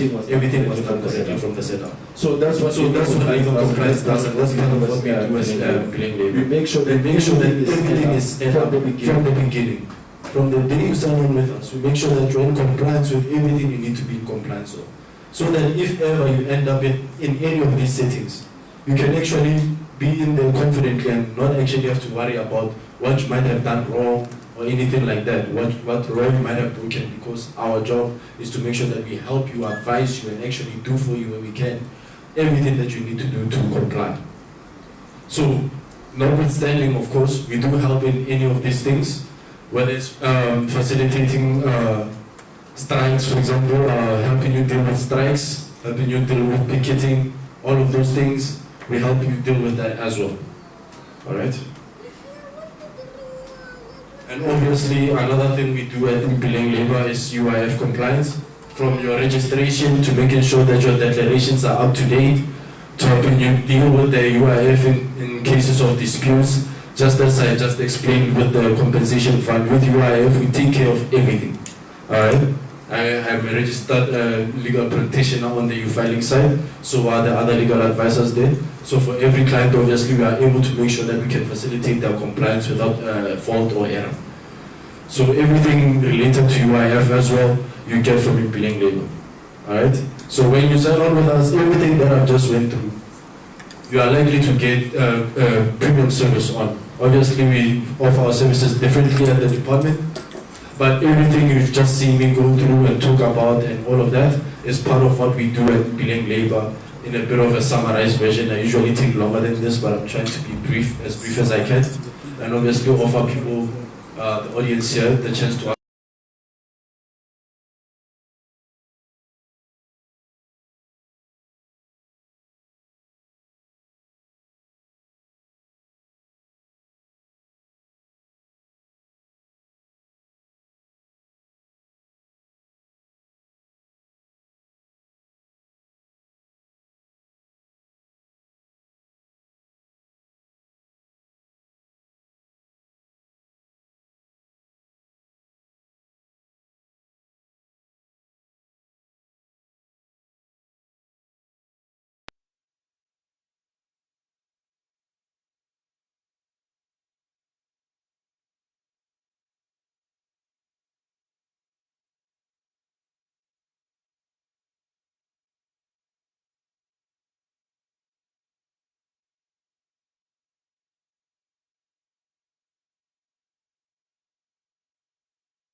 You can actually negotiate those kinds of terms of employment with your employee.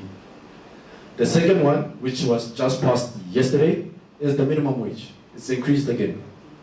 It's now 25 rand 54 cents per hour, which over a 22 working day month equals to roughly 4,473 rand 92 cents per month. So if you are currently paying anyone less than this, sign with us, we'll sort it out before March when it kicks in, so you don't have to go to the CCMA and everything. Alright? Yeah, talk to us, we'll take care of you, we're available around to take any questions you guys might want to ask us. And I hope this was informative and worth the time for you. And thank you for your time. Enjoy your day.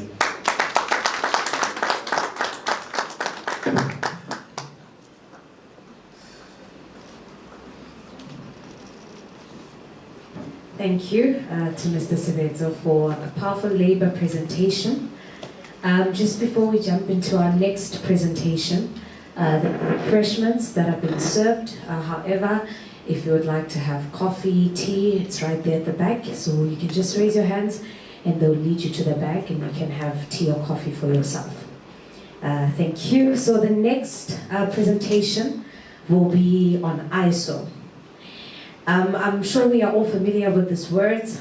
I'm just going to say it now. It's high rate, high grade, high standard, high stature, high caliber, high class, high status. This is quality. Probably you guys are thinking I'm describing ISO, but no, I'm describing me. But I'm joking.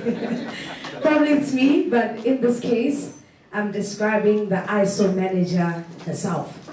I'd like to say she's classy, she's of a high caliber, she's of high class, she's of high status. And now when it comes to her academics, she has a master's in environmental science and a cherry on top, which is something that I always admire, her English accent. So she's coming right now to give an ISO presentation. Let us welcome Miss Mary Letswalo.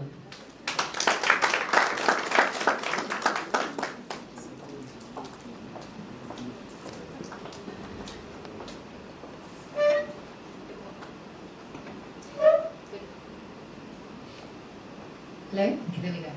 Good afternoon, ladies and gentlemen. I've got a task for you. If you walk into your office tomorrow and none of your staff introduce you the way I've just been introduced, fire them. Okay? And then we'll get our labor lawyers in to help you, and then we'll ensure through BEE you don't lose points on employment equity. Good. Okay. Thank you, and I'm just kidding, please don't. Ladies and gentlemen, as Kani has said, my name is Mary Letswalo, and I am born and bred from Seshego. I am Billy, and that is where we'll end that conversation, okay? I was afraid to start talking when she mentioned the English accent, but I'll try and keep going. Sebeza said something so powerful earlier on. He said, I'll try and keep this brief. Anytime someone says, I'll try and keep something brief, they mean we'll take an hour. So ladies and gentlemen, I will not be brief, okay? So guys, just before we start, I know they've mentioned tea and coffee. Just to make sure there's not a lot of movement, does everyone agree to a 5-minute or 10-minute break just to grab some coffee? Would that be helpful? Okay, so let's just take a quick 10-minute break. I don't want to deprive you from my presentation, which is the best by far. So please go grab some tea and coffee, and then I will come back and I will start the presentation. Thank you.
I'm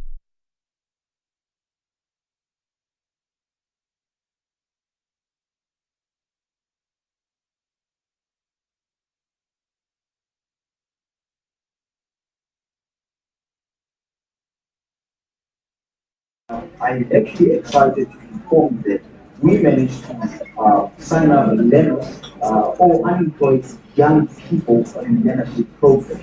And we did this in partnership with the consulting engineers. I'm also excited to inform that these are unemployed young learner people. Upon completion of this learnership program, they will actually be issued with NQF level 4 of business administration, which will also assist them in terms of participating in this working environment and also enable them to be economically active.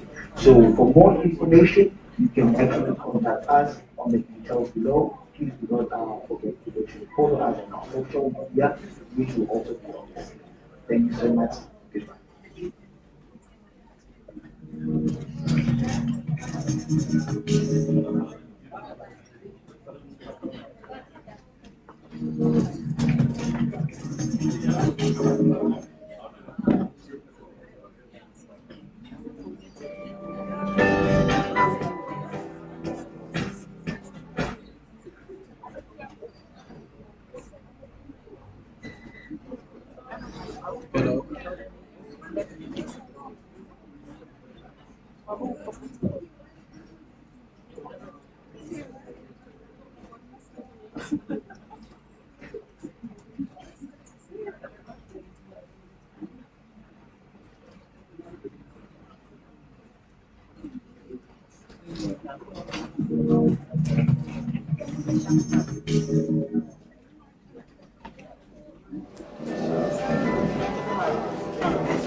Hello, my name is Yolanda. I am the CEO of B-BBEE Scorecard South Africa. We are the South African division of the B-BBEE Group stationed in Germany. Of this company, there are two managing partners. This is of the Envirotech Group, Mr. William Offerman and Dr. Philip von Bongenfeld. As a South African division, we are very proud to be part of this German company who is this year turning 126 years old.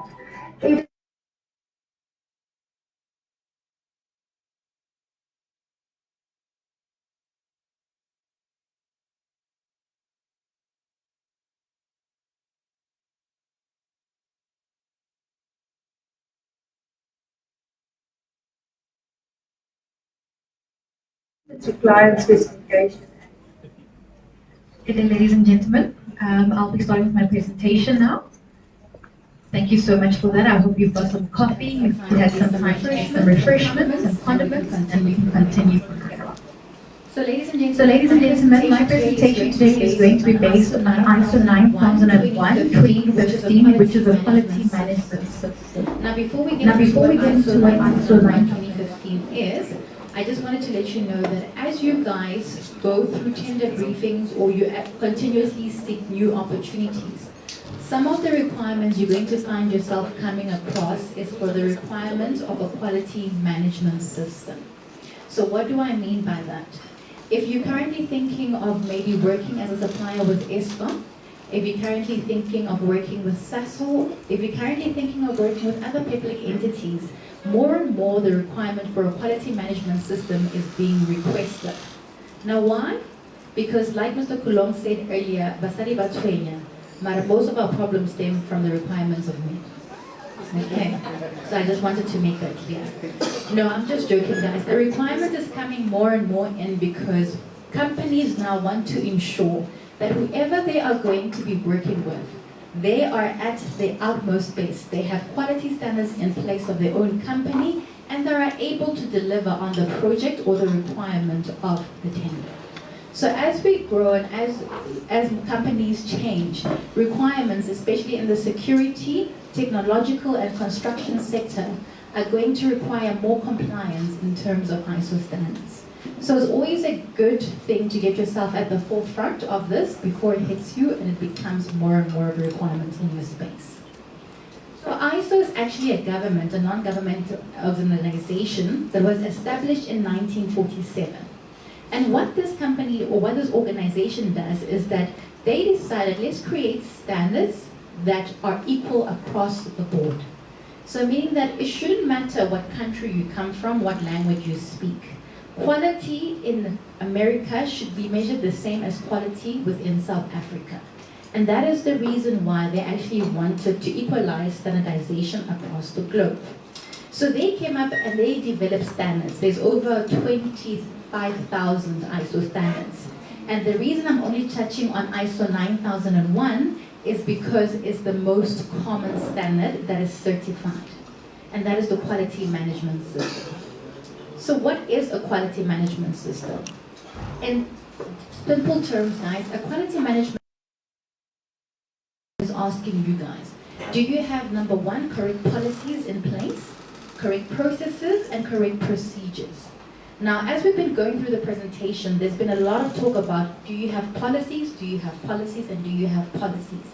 And policies are very important in your company because they stipulate the requirements that you want to see within your company. But ISO 9001:2015 now says that it's great to have policies, but what are your processes? So when they come and they look at your quality management system, they're no longer interested in just the policies you draft, because let's face it, guys, anyone can draft a policy, okay? Now they're saying, we're not interested in what you do. We want to know how can you do it? And does it speak to the requirements of what the customer has requested from you? Are you constantly ensuring that you have met the requirements, whether you have a product or a service, according to your customer's requirements? And that is what the fundamental purpose of a quality management system is, to ensure that you continuously meet your customers' needs. Because whether we like it or not, the survival of a company before financial, you need customers. And while you are constantly looking for new customers, you also need to ensure that you don't have 50 customers also leaving. So you need new business, but you also need to retain your business. And you only do that by constantly ensuring that you meet your customers' needs, you grow with their needs, and you aim for the ultimate client satisfaction. Does that make sense? Perfect. So guys, ISO 9001 then came along and said, look, you've got policies, you've got processes, but now have you established procedures? All right? Mr. Khulong said, does everyone in your company know what they are supposed to be doing?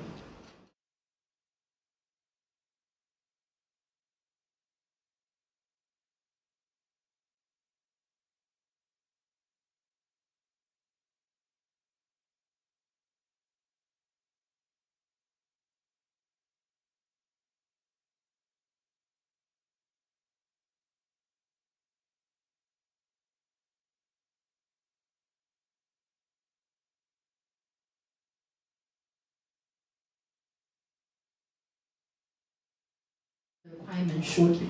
But that's just an introduction to say, look, we are looking at the best practice of your company. Do you ensure that the policies you have match the processes you have, match the procedures you have, and by therefore you can actually render the service that you say that you are, so you have. All right. So when you come up with a quality management system, we say that your QMS system has to go according, or has to incorporate 7 principles. The first principle is called customer satisfaction. So whatever you do within your company, is it you're trying to meet the requirement to say, how is this going to affect my customer? Whether you change your process, how is it going to affect your customer? Is it going to lead to increased satisfaction or potentially lead to dissatisfaction because maybe you made a process longer?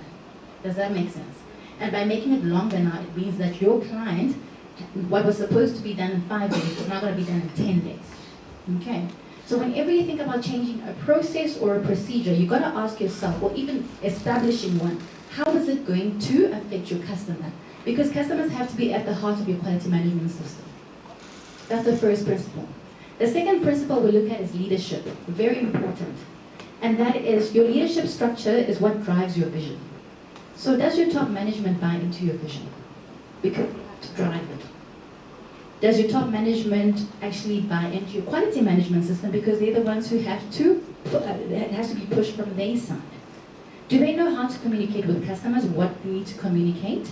Do they know how to push vision down to the employees, so you're all on the same page. So what we're saying here is that in order for your quality management system to work, you need top management to buy into this. If your quality management system does not work, it's because your leadership structure has not worked. The third principle we look at is what we call engagement of people, or as I like to say, engagement of employees. So you have your vision, you have your leadership that drives the vision, but now who needs to do the work? Your employees. So engaging your employees, whether it's a policy change, a process change, a procedure change, you're keeping them at the forefront of the changes that are happening in your company, number one, and you're also allowing them to have input. Now when you have people who do the work for you guys, that is valuable information. Don't just put them on the sideline, because they contribute to your quality management system by continuously giving input. Then the fourth principle we look at is called evidence-based decision making. Now here we say the decisions you made, are they based on data? Are they based on observations? And the reason we do that, why it's a great principle for quality management system, is to say, look, before you make a change in the company, what is driving that change?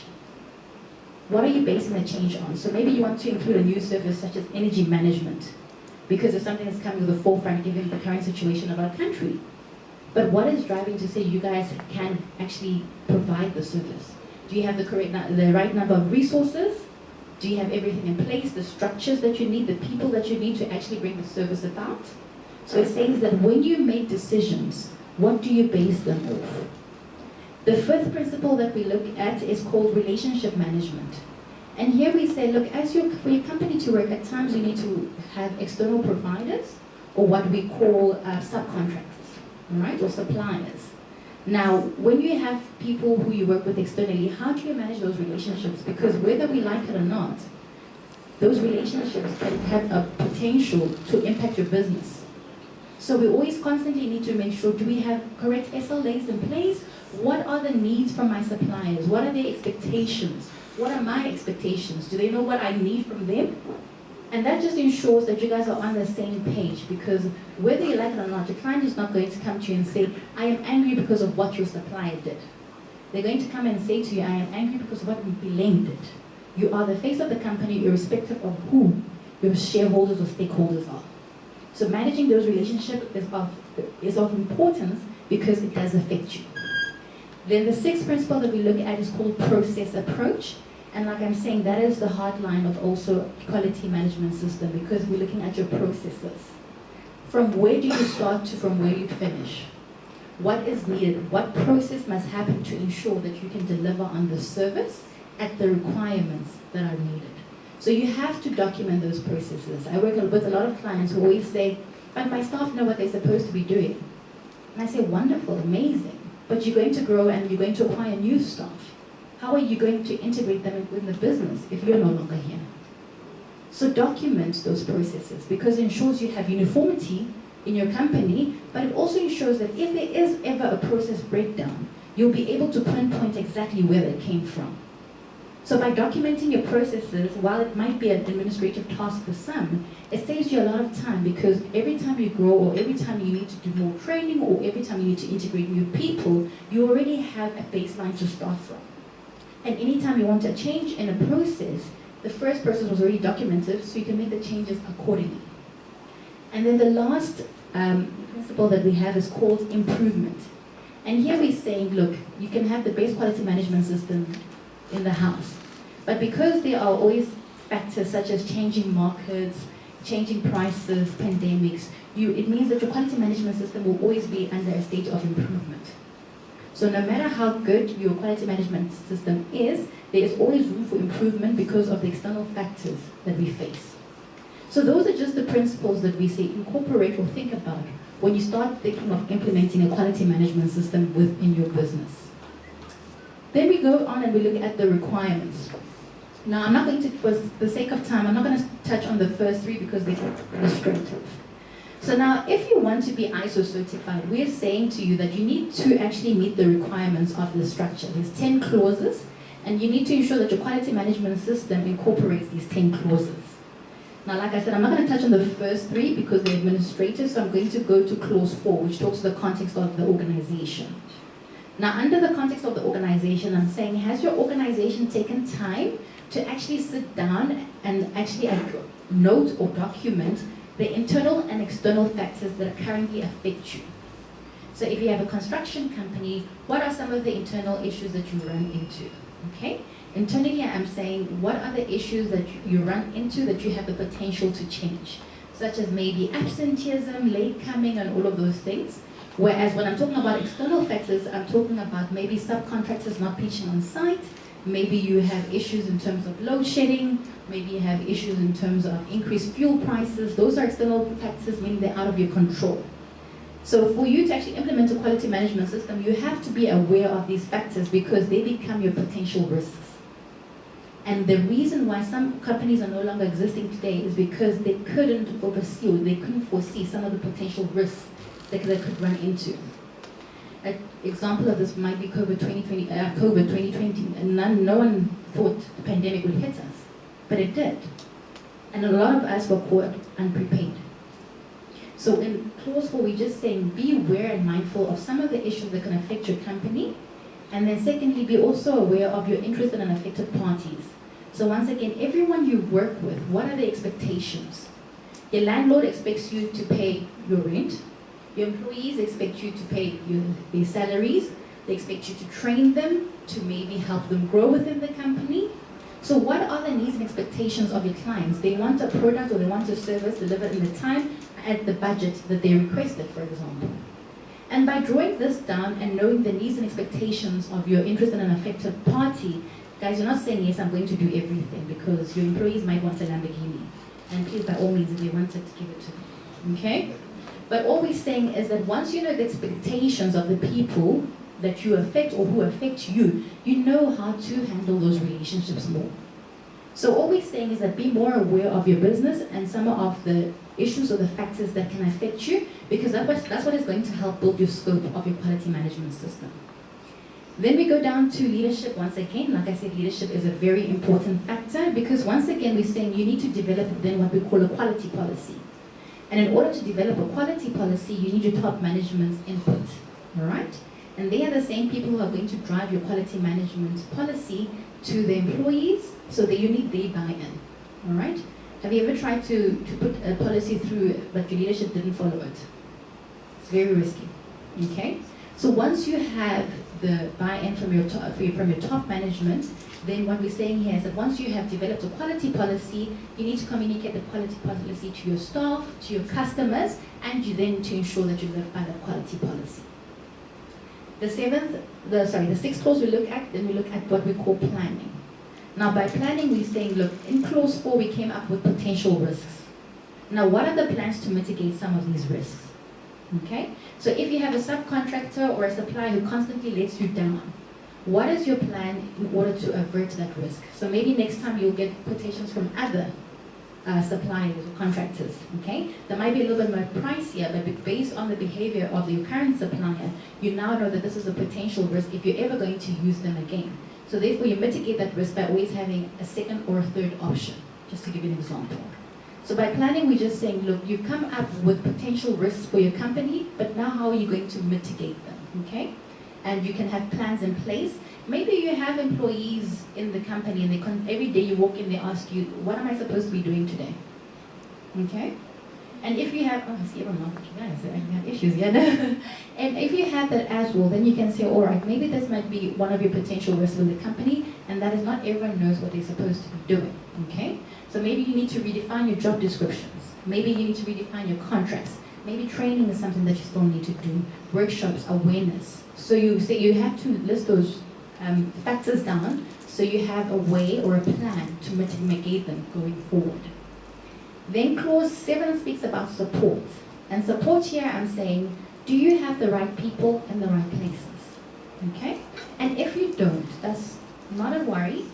Just let's ensure that we can note what is needed to get our people to where they need to be. So here I'm talking about your resources, so your support structure, okay? Do you have the right people? Do you have the right infrastructure? Do you have an environment that is conducive to produce the service you want to at the vision that you wanted to get to? And if you don't, once again, here we're saying, let us just look at what you have. In terms of your people, if there is gaps in terms of skills. Let us have a skills matrix and a training plan to say, in the next few years, our aim is to ensure we close these gaps and we get them to where they need to be. In the meantime, though, they can still work under supervision, for example. Okay. So like as I'm going through these clauses, guys, I'm just saying this is, you are preempting potential risks that could affect your company. So when we go to clause 8, we talk about operation. Here I'm saying that you guys are giving a service, whether you are doing civil and building construction, whether you're doing IT security, whether you are doing whether you're doing normal private security. Here I'm saying, let us look at your operation. I want to know, how do you work with your external providers and how do you control their performance? Do you have a supply evaluation form? So once work is done from an external provider, do you rate the level of work you receive from them? Or do you continuously use them because of a personal relationship? Here I'm also looking at the product and the service that you give. Is it according to the correct legal and statutory requirements? So if you need health and safety before you go on site, are you doing that? If you need toolbox kit talks, are you ensuring that it's done on site? If you need medicals, are all medicals up to date and filed and documented correctly? Here I'm saying, what requirements do you need to meet to ensure that you conform to the service or the product that you are rendering? Then clause 9, I talk about performance evaluation. So going back, remember clause 4, we came up with potential risks. Clause 6, we found ways to mitigate against those risks. So now clause 9 just says, let's go back and see if those plans we put in place are actually working. So once again, to give you that example, we took our staff to training. Has that improved? Am I getting less staff coming to me in the morning saying, what do I need to do? Does that make sense? So now we're going to evaluate the plans that we put in and ensure that we audit them accordingly. If there are still non-conformities, then we go back to planning and we relook the process. And then lastly, we look at improvement. And like I said, guys, improvement is just to say where we have found non-conformities or where there is still need for growth, let us ensure that we note through management reviews or management meetings that there is still a need for improvement. So as we continuously go through this quality management system, we can still, at the end of the day, say, even if we've done 90% of the things we wanted to do, there might just still be room for improvement. So those are the requirements when you're wanting to implement a quality management system that we ensure we put in place for you. This means that, guys, whether you want to have a quality management system to be certified or you just want a quality management system in-house to help you with your processes and your procedures and just your company as a whole, we ensure that we come in and we have that all ready for you. Now, I know it's always a task to add another compliance requirement. But I always say to my clients that quality management system is not just for big businesses, it's especially for small businesses. Because the most businesses that are prone to risks are small businesses. So whether you want to start small or start big is up to you. If you start big, I charge you more. So I always say it's nice to start small. Okay. So then, I'm actually not going to go through all, as I've already touched on all of these. So then, like I said to you guys, the benefits of implementing a quality management system in-house is that, number one, you ensure that you have processes, policies, and procedures that are aligned to your strategic vision and that are aligned to the service that you render. Number two, it ensures that you communicate with your employees and you ensure that everyone is on the same page in regards of what needs to be done. Number three, implementing a quality management system, you should see increased efficiencies within your staff, you should see less error rates, and you should see less non-conformance. And then just another thing as well, when you implement a quality management system, it should increase client satisfaction because now you're putting your clients at the heart of your quality management system, meaning that you're continuously keeping track of their needs. So as they grow, you want them to grow with you. So by continuously communicating with your clients and continuously ensuring that you're aware of their needs, it assures that you also grow with them. So those are some of the benefits of implementing a quality management system. And like I said, the ultimate prize is when you get certified for a QMS. Number one, it means that if you ever want to work with Eskom, you have less documents to submit and less principles and you have less QMS breakdowns. Once you're certified for a quality management system, the certification is more than enough because it states that you have allowed an external auditor to come in and actually audit your system. So just by doing that, it removes all the administrative issues of you needing to bring in documents. Number two, it also is a global standard, so it's internationally recognized. So if you would like to work with an international company, if you are ISO certified, and they are as well, it just means that you guys have made the same quality standards, and therefore they'll be more than happy to work with you. Okay? And it also just ensures it builds credibility with your clients, as well as your stakeholders, your shareholders, and your employees as well. So how do we help you? So if you ever find yourself in an issue where maybe you say, look, maybe my company has a few gaps that I would like to start looking at now, please do give us a call. The first thing we do is a gap analysis. So we're just trying to come in and say, look, do you have policies in place? Can everyone show me, do you have policies in place? Confidently. Should I be worried? Okay. Do you have processes in place? I heard one, I like the yes, confident yes. Procedures? Okay, I'm going to have a long talk after this.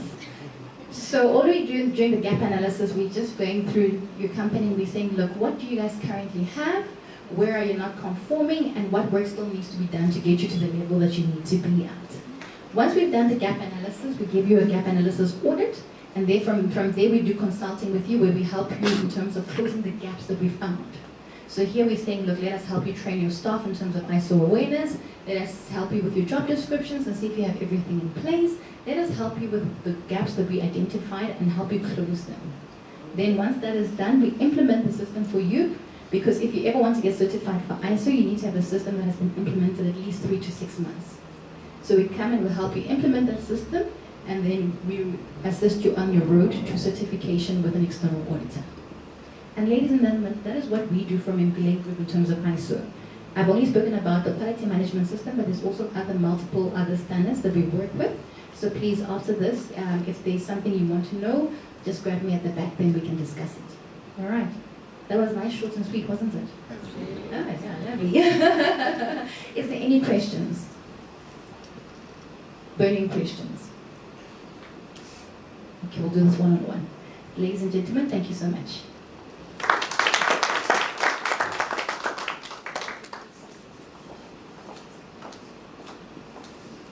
Thank you to Ms. Letsolo. Let us just give a hand for our BEE, Labour and ISO. It was such a good presentation to all of them. Let us just give them a hand. Yes, we're about to come to the end of our seminar, but just before that, we are going to have just one last speaker. He is Mr. Mosco Maipa, the NYDA Limpopo Outreach Specialist. He will come and enlighten us about the NYDA and how it assists businesses. So let us just give him a hand as he comes to speak to us.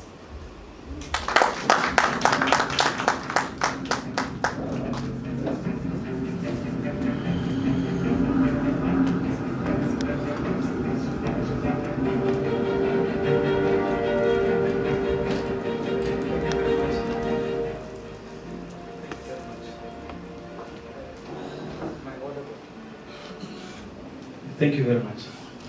I've noticed that I'm the only one that is out here doing music. So clearly the young people are here. Let me greet everyone in the audience today. My name is Mosco Maepa. I am from the National Youth Development Agency, aka NYDA. Maybe just before we get into the presentation, let me just thank the opportunity to be here.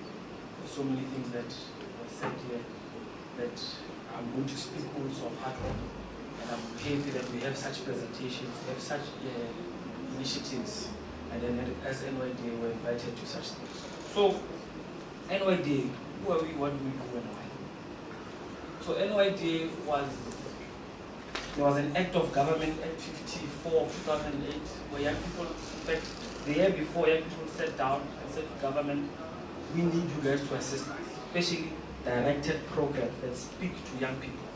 So, as a caring government, a decision to have something called the NYDA. So before then, there was something called the Youth Commission and something called Umsobobu Fund. I don't know. I know some of you guys are old enough to know those things. Yeah. So there used to be those things. So the NYDA Act came together and united those two funds. So that's why we have something called the NYDA. So before then, NYDA was based in Johannesburg. We had one office across the country. We didn't have any offices. We started 2010, 2009 to have provincial offices. In Limpopo, there was only one office here in Polokwane. So a young person like myself who was based in a rural village or rural community like Motetema, where I'm from, if you wanted to access NYDA, you had to take 2 taxis. So as young people, we don't have those funds. So NYDA, as it grew, took a decision to have something called district offices. So we are one of the first provinces in the country to have an office in every district, from Skukune, Waterberg, Capricorn, Vembe, and Mopane. So everything that I'm about to say right now, you can access it at any of our local offices. So you don't have to even come as far as Polokwane. And people like traveling, but you don't have to come. And then on top of that, we have something called the ERP system. We launched it during COVID. Remember, during COVID, young people couldn't, or anyone, in fact, couldn't travel anywhere because of regulations and so forth. So all of the systems, also everything that I'm about to say, you can still access it online on our ERP system. I know also that data is a struggle for most of us as young people. So our website is 0 rated, meaning that you don't have to have data to access all the information that I'm about to say or apply for any of our products and services. So in a nutshell, that's where we are right now. So NYDA, we said to ourselves, okay, how do we structure NYDA? What is it that actually, when we're talking about youth development, what is it that we're talking about? So we've identified that young people, we have 3 different sectors that we have identified that young people need development. One being economical development, access to the mainstream economy. Number 2 being skills development. A lot of young people that are sitting without skills, young people that are sitting without access to skills development, including universities, TVET colleges, and such programs. And the third one we spoke about being patriotic. Young people don't even understand the system of the country, how the country works. I know, for example, following year, in 2024, going to local elections, young people don't even know why should we vote? Why am I South African? What does it mean? And so we have a unit that speaks directly to that. It's called National Youth Services. So I'm going to focus more on the enterprise development SME sector. Is that fine? Or do I need to touch everything? Or I can take 5 hours? So I'm going to, just because I'm speaking to SMEs in here, speaking to people that are in business, I'm going to just touch on the business. Is that fine? So what we have said is that we want to assist young people to enter the mainstream economy. How do we do that? Because NYDA, we understand that young people don't have capital, don't have even access to capital. And also the barriers to access to capital to start a business is quite high. Formalized banks or abstract banks to go and get a business loan is quite difficult, especially for a young person looking for things like collateral and all these things. Young people don't have those things. So we came up with a program called the grant program. Initially when we started, we used to have it as a loan. 0 interest loan, meaning if we give you 5 rand, you give us 5 rand back. Yeah? We learned the hard way. You can't give young people loans because young people don't pay. We learned the hard way, and from there we changed our format, and then we have this grant program which is similar to any grant that government gives you. So meaning that all the finances that we give you, you don't have to pay us back. In fact, you pay us back with your success. So how we formulated our grant program, we initially targeted small enterprises. As they grow, we would also assist further and with the partnerships that we had with other entities and so forth. But our initial target was small to medium enterprises. And also, as it was stated earlier on, when coming also to be our main target is black. Black women, in fact. That's the very important. That's how, because we have segmented targets. So majority of our funding should go to black females. In fact, I can add and say black females with disability. Yes. So we segmented our funding like that. We fund from 1,000 rand to 500,000, which is grant fund. They always ask me, why 1,000 rand? What is the young person going to do with 1,000? We always say, we want to fund young people that are even selling in the streets. Because remember, not everyone will exist in a formalized type of sector. So the people that are selling in the taxi ranks, so those are businesses and they're putting bread on the table. So we want to assist from that level. Move all the way up to 500,000 rand. I know, let me just put it this way, NYDA is not a bank. So we don't have unlimited funding. So the funding that we get is quite limited, based also on the fact that young people are in majority. I want to give you an example. In Limpopo, we have 2 million young people. So young people is a person between the ages of 16, 17, somewhere there, 16, 17, 18 to 35. That's a young person. So there are 2 million.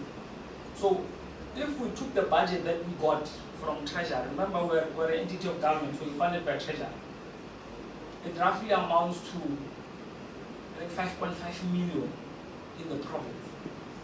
And then you divide that with 2 million young people. That's like 20-something rands per person. So we can't really give 20-something rands. Yeah. So our funding model exists in those parameters. We're quite rigid with it. We fund a lot of businesses that are looking to create employment. We've taken a decision, in fact, with the provincial government to say, if there are businesses that are operating in the manufacturing, agricultural sector, they will get preference when coming to funding. With all manufacturing, all agriculture and agri-processing. So our funding, when was it? 2019, I think just before COVID. So the provincial government, decided or approved our proposal to give us 15 million to fund SMEs in those 3 year segments. So during COVID, we had to cut. We didn't get the money, but now we have it. Tomorrow there will be a state of the province address. The Premier will be officially launching that fund. So the fund will be operational. The fund exists only for young people in Limpopo. It's nowhere else. We have also partnered with the UIF. The UIF has also given us a certain amount of money, I think around about 60 to 70 million nationally. So we'll segment it to provinces, and then that's how we'll be assisting young people through our funding model. So I give it to you. We have something, especially with UIF, called Supplier Development Program. So the Supplier Development Programs, we're looking at something called bridge financing. We understand that most of you guys are doing tendering, where you are doing supply, delivery, and so forth. So I understand that most young people don't have access to money to procure and all those things. So through this bridge financing, remember, we'll be financing you based on your contract. We're trying to make it also a 0% to a maximum of 10%. If we can get it 0, a maximum of 10% interest on the loan. So we're trying to make it happen. We'll be announcing it very soon. But I think also, maybe just to touch on what was happening here, and I hope the institution that invited us will form part of those activities. We have something called a voucher program at NYDA. So this is something we call non-financial support. I don't know why they call it non-financial support, but it's financial too. So what we do is that after funding a business, we sign a 3-year contract with the business to monitor and to mentor the business for it to grow. Remember, this is the first 2 years or the first 3 years of a business is the most difficult, and the failure rate on those first 2 to 3 years is quite high. So if a business could surpass those 3 years, the likelihood of it to succeed is quite high. So we put a program to support it. It's called the voucher program. So this is how the voucher program works. We have entities like this one that will take out a tender to say, form part of our program, voucher program as a panel, whereby young people, if they need programs like business realignment, bookkeeping services, BEE services, mentorship services, form part of the program, and then these young people will come, we will give you these young people, and then we pay you to assist them. A simple thing like a business plan. Mind you, as NYDA, we're not professionals. You guys are the professionals, we're not. So we give the work to the professional. So a business plan that, for example, a leader would want a business plan to fund or whatever. We don't have the capabilities of doing that. So we give people that have the capabilities and then we fund them. A minimum small business plan is 10,000 rand for one person. So you can imagine how many young people can access that. Every year without fail, in Limpopo, we have the least. There's a least access program in the province. Why, I don't know, but those are part of the issues that we're having, and we are hoping that, especially with such companies here in the province, will assist us in that. I think the advert came out last year, September, but it does come out every year to form part of the panel. Every year we want, I think, close to 10 that can go across the province, not only in Urubadi, but everywhere across the province. So that's an opportunity that I wish this company and others also take part, especially when coming to business mentors. I understand that some of you guys are professionals in your sector. You've been doing the work. You understand the nitty-gritties. Then there are young people that are entering the business that don't know all the corners and so forth. Business mentors, we are pleading with SMEs that have already done it to assist the ones that are coming. And also, we've partnered with CEDA. We are going to be, I don't want to say paying, but be thanking our mentors for them to assist some of these SMEs that are coming. Because it's very important. I remember one young person said to me that the relationship that they had with their mentor extended to such a level whereby the mentor became a business partner in their business. So it's something that we're hoping that you will speak to that. I've seen on the brochure or the reading that you have shared this company is part of something called the YES program, Youth Employment Services. Yeah. So Youth Employment Services forms part of something called the National Pathway Management that is formed in the president. We as NYDA, we are part of that. So initially what we do from our side is that we speak to government providers, for example, your CTAs and so forth, whereby we would have a skills program, and then we would identify young people in those different communities to form part of the skills program. Remember, especially in Limpopo, we have a lot of young people that we can call it the missing middle, that are not in employment, but they're also not in formalized skills programs. So through those programs, we really do take a lot of young people. I remember the last time we partnered with the SPA. We've taken on about 20,000 young people in the province for part of those skills programs for services and so forth in the SPA sector. I've noted a few things there that I wanted to speak to. Okay, so also with the Limpopo Youth Fund, I just want to go back to the Youth Fund. With the Youth Fund, we have an agreement with which the emissary of leader was. We had an agreement with we had an agreement with leader and Copter. So when coming to operational space, especially because Limpopo is a very rural area, the very rural province, there's a huge issue of land. And the majority of land is owned by tribal authorities. I don't know if you're aware of that in the province. So tribal authorities are forming part of Coxstar as a unit in government. So we approach them and we have an agreement with them. And we have a pilot program that's running in Mokopan, where tribal authorities are giving land to young SMMEs to start their business, whichever type of business that they want to start. NYDA will be assisting also in the financing of those programs, and we will be also assisting in the financing of the programs. So those are type of programs that we're having in the province that are specific towards what's happening right now. We have a huge program that we're also, a skills program that we're also starting at Messina with the Messina SEZ. We have a working relationship with them. The SEZ as a start, majority of the SMMEs that will be forming part of that development of the SMEs should be and will be youth-owned SMMEs. We are hoping the SEZ that will be based in Skukuru will also form part of those activities. So, but initially, that's what we do as NYDA, that's what we've been doing, and that's what we continue to be doing.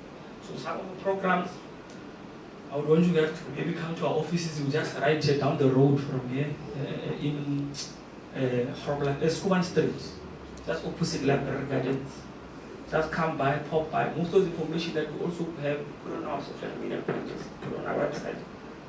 And then we take it from there. Earlier on, the reason I was late, we're having a proposal from Anglo-American. We have Anglo-American in the program, especially that deals with supplier development. That what is it that they can do on their side to support SMEs, especially that are supplying to Anglo and in the mining sector. So it's the type of programs that we're busy with, and then that's what we, I don't want to go in depth with other programs, but I just want to give you an overview. As I said earlier on, I'm not going to be long, or I'll be long. So thank you very much, Program Director. Thank you.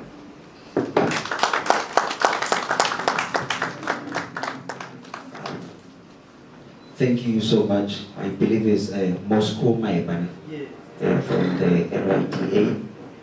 In closure, my name is Dao. May I? Okay, thank you so much. I just want to thank everyone that came, starting from the head of the engine, Mr. Donald K Khulong. Thank you so much, first of all, for making this possible. We are gathered here based on a simple thing, your vision. Your vision is actually now a reality, and we thank you so much for that. Thank you so much to Miss Mary Letsualo, our ISO, and then also thanks to Mr. Godfrey Kagiso Sebezo. Thank you so much. And in absentia, we also want to thank the MEC. He had to leave for some urgent meeting, but we thank you so much. We thank him so much for taking his time and joining us. We thank also Neo Images for being here. We also thank Minadao Transport. He always says, I forget them. So thank you so much. And all of our guests today, there will be refreshments at the back. Please feel free to serve yourself. And today is your lucky day. We provide free consultation. We will be here for almost the whole day, making sure that we are giving you consultation for free. But starting from tomorrow, you can simply go to 43 Picard Street, Suite 11. That's where we are going to charge you. So take an advantage of talking to us today, and then starting from tomorrow, we are actually going to charge you. And as Mr. Khulong mentioned, it's an arm and a leg. But we provide quite amazing service. Thank you so much, ladies and gentlemen. Also to the Polokwane Royal Hotel for hosting us. We thank them. And then we are meeting again on the 22nd of March. So this time we are going to make sure that we invite people from the BEE Commission, people from SANAS and other government entities, just to come and highlight a few things. So for those who still have questions, you can simply send us an email or engage with us on social media. On Facebook, we are Bileng Group. On LinkedIn, we are Bileng Group. On Twitter, we are at Bileng Group. Instagram, the same. Or you can simply visit our website, www.bileng.co.za. As I mentioned, we are at 43 Bikat Street, Mopolokwane, and then in Pretoria, we are in Centurion. And very soon, we are opening Beresford. Ladies and gentlemen, thank you so much.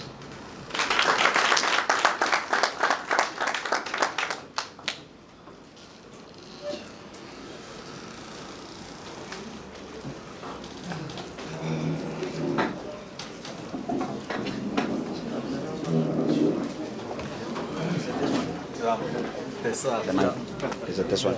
I just need to set it. Yeah, but I can, eh? Or you just need to connect it quickly. Yeah, just let me ask you.